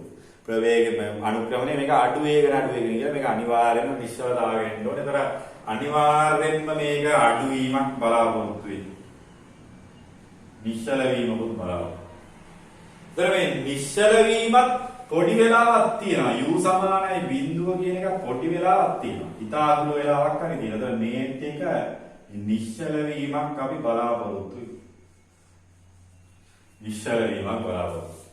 ඊළඟට හොද්දට පැහැදිලිව තේරෙනවා නිශ්චල වීමෙන් පස්සේ අනුක්‍රමණය බලන්න ගියොත් මෙන්න අනුක්‍රමණය මේන් අනුක්‍රමණය මේන් අනුක්‍රමණය මේන් අනුක්‍රමණය වෙලාදී වැඩි වීමක් වෙලාදී ඉන්නේ. ඒතර අනුක්‍රමණය වැඩි වීම කියලා කියන්නේ මෙයා දැන් මෙහෙට යවා ගන්න බෑ. දැන් මේකේ දිශාව මාරු වෙන්න ඕන අනිවාර්යයෙන්. ඒතර මේකේ ආපු දිශාවට තමයි යවන්නේ. right. ආපු දිශාව මාරු වෙන්නේ ආපු දිශාවට යනවා. ඒතර නිවැරදි ප්‍රතිචාරය මේකේදී එන්නේ තුන්වෙනි එක විතරයි. දැන් මේ ප්‍රස්තාර දිහා බලපුවම අනුමාන කරලා ගහන්න පුළුවන්. මේකේ පළවෙනි කෑල්ල මේකේ මන්දනයක් නැත්නම් ඒකාකාර මන්දනයක් කියන කොටසට ඇඳෙන්නේ ප්‍රස්තාර 3යි 5යි විතර. තුන්වෙනි එකයි පස්වෙනි එකයි විතර මේ මුල් කෑල්ල දිහා බැලුවොත් ඉතින් උත්තර වලට ගන්න වෙන්නේ. ඒතර අනිත් කෑල්ල දිහා බැලුවොත් 3යි 5යි විතරයි ගන්න වෙන්නේ. ඉතින් අන්තිම කෑල්ල විතරක් ගත්තොත් මේ තුන්වෙනි එක නිවැරදි පස්වෙනි එක වැරදි කියලා තේරෙනවා. right. එතකොට ඔන්න මේ සැරේ ලොකු අරුම නෙවෙයි ළමයි පේපර් වල තියෙන්නේ. right. ඉතින් මේවා ඔයාලා හදලා බලන්න. ඉතින් අපි හැම වෙලේම සාකච්ඡා කරන ගැටලු සියල්ල ඊට අදාළ ප්‍රවේග කාල ප්‍රස්තාරය කතා කරවුවත්, සරල අනුවර්තී චලිතය කතා කරවුවත්, ධාරා විද්‍යුතය කතා කරා, ඉලෙක්ට්‍රෝනික විද්‍යාව කතා කරා, තාපය කතා කරා, සියලු දේ කතා කරා. ඒ සියලුම දේවල් විභාගයේ තුල ඒ ආකාරයෙන්ම ඇවිල්ලාදී. right. ඒ ආකාරයෙන්ම ඇවිල්ලාදී හැබැයි ඔයාලා සිද්ධාන්තය හරියට යාවත්කාලින කරගෙන තාවු කරගෙන ගියොත් විතරයි ඔයාලට උත්තර ලියන්න. මොකද මම අර හැමදාම කියන කාරණා භෞතික විද්‍යාව පේපර් එක හවසට ගෙනම දුන්නා උදේට උත්තර ලියන්න බෑ. ඒ වගේ තමයි. ඒ කියන්නේ සිද්ධාන්තය අවබෝධ කරගත්තේ නැති ළමයෙකුට එහෙම ලියන්න බෑ. සිද්ධාන්තය අවබෝධ කරගත්ත ළමයෙකුට විතරයි ඒක ලියා ගන්න පුළුවන්. right. එතකොට ඕක තමයි විස්ථාපන කාලස්ථාර සම්බන්ධයෙන් ඔයාලට දැනගත යුතු කරුණු ඉතාම සැකෙමින් කතා කරන්නේ. ඔයාලා ඊට අදාළ ගණනය කිරීම හදන්න ඊට අදාළ ගණනය කිරීම වල පිළිතුරක් ලබා ගැනීමට නොහැකුණොත් මේවත් අපේ Telegram හරි WhatsApp group වලට හරි යොමු කරන්න. එතකොට නැවත අපි ඊළඟ සතියේ සාකච්ඡා කරනවා.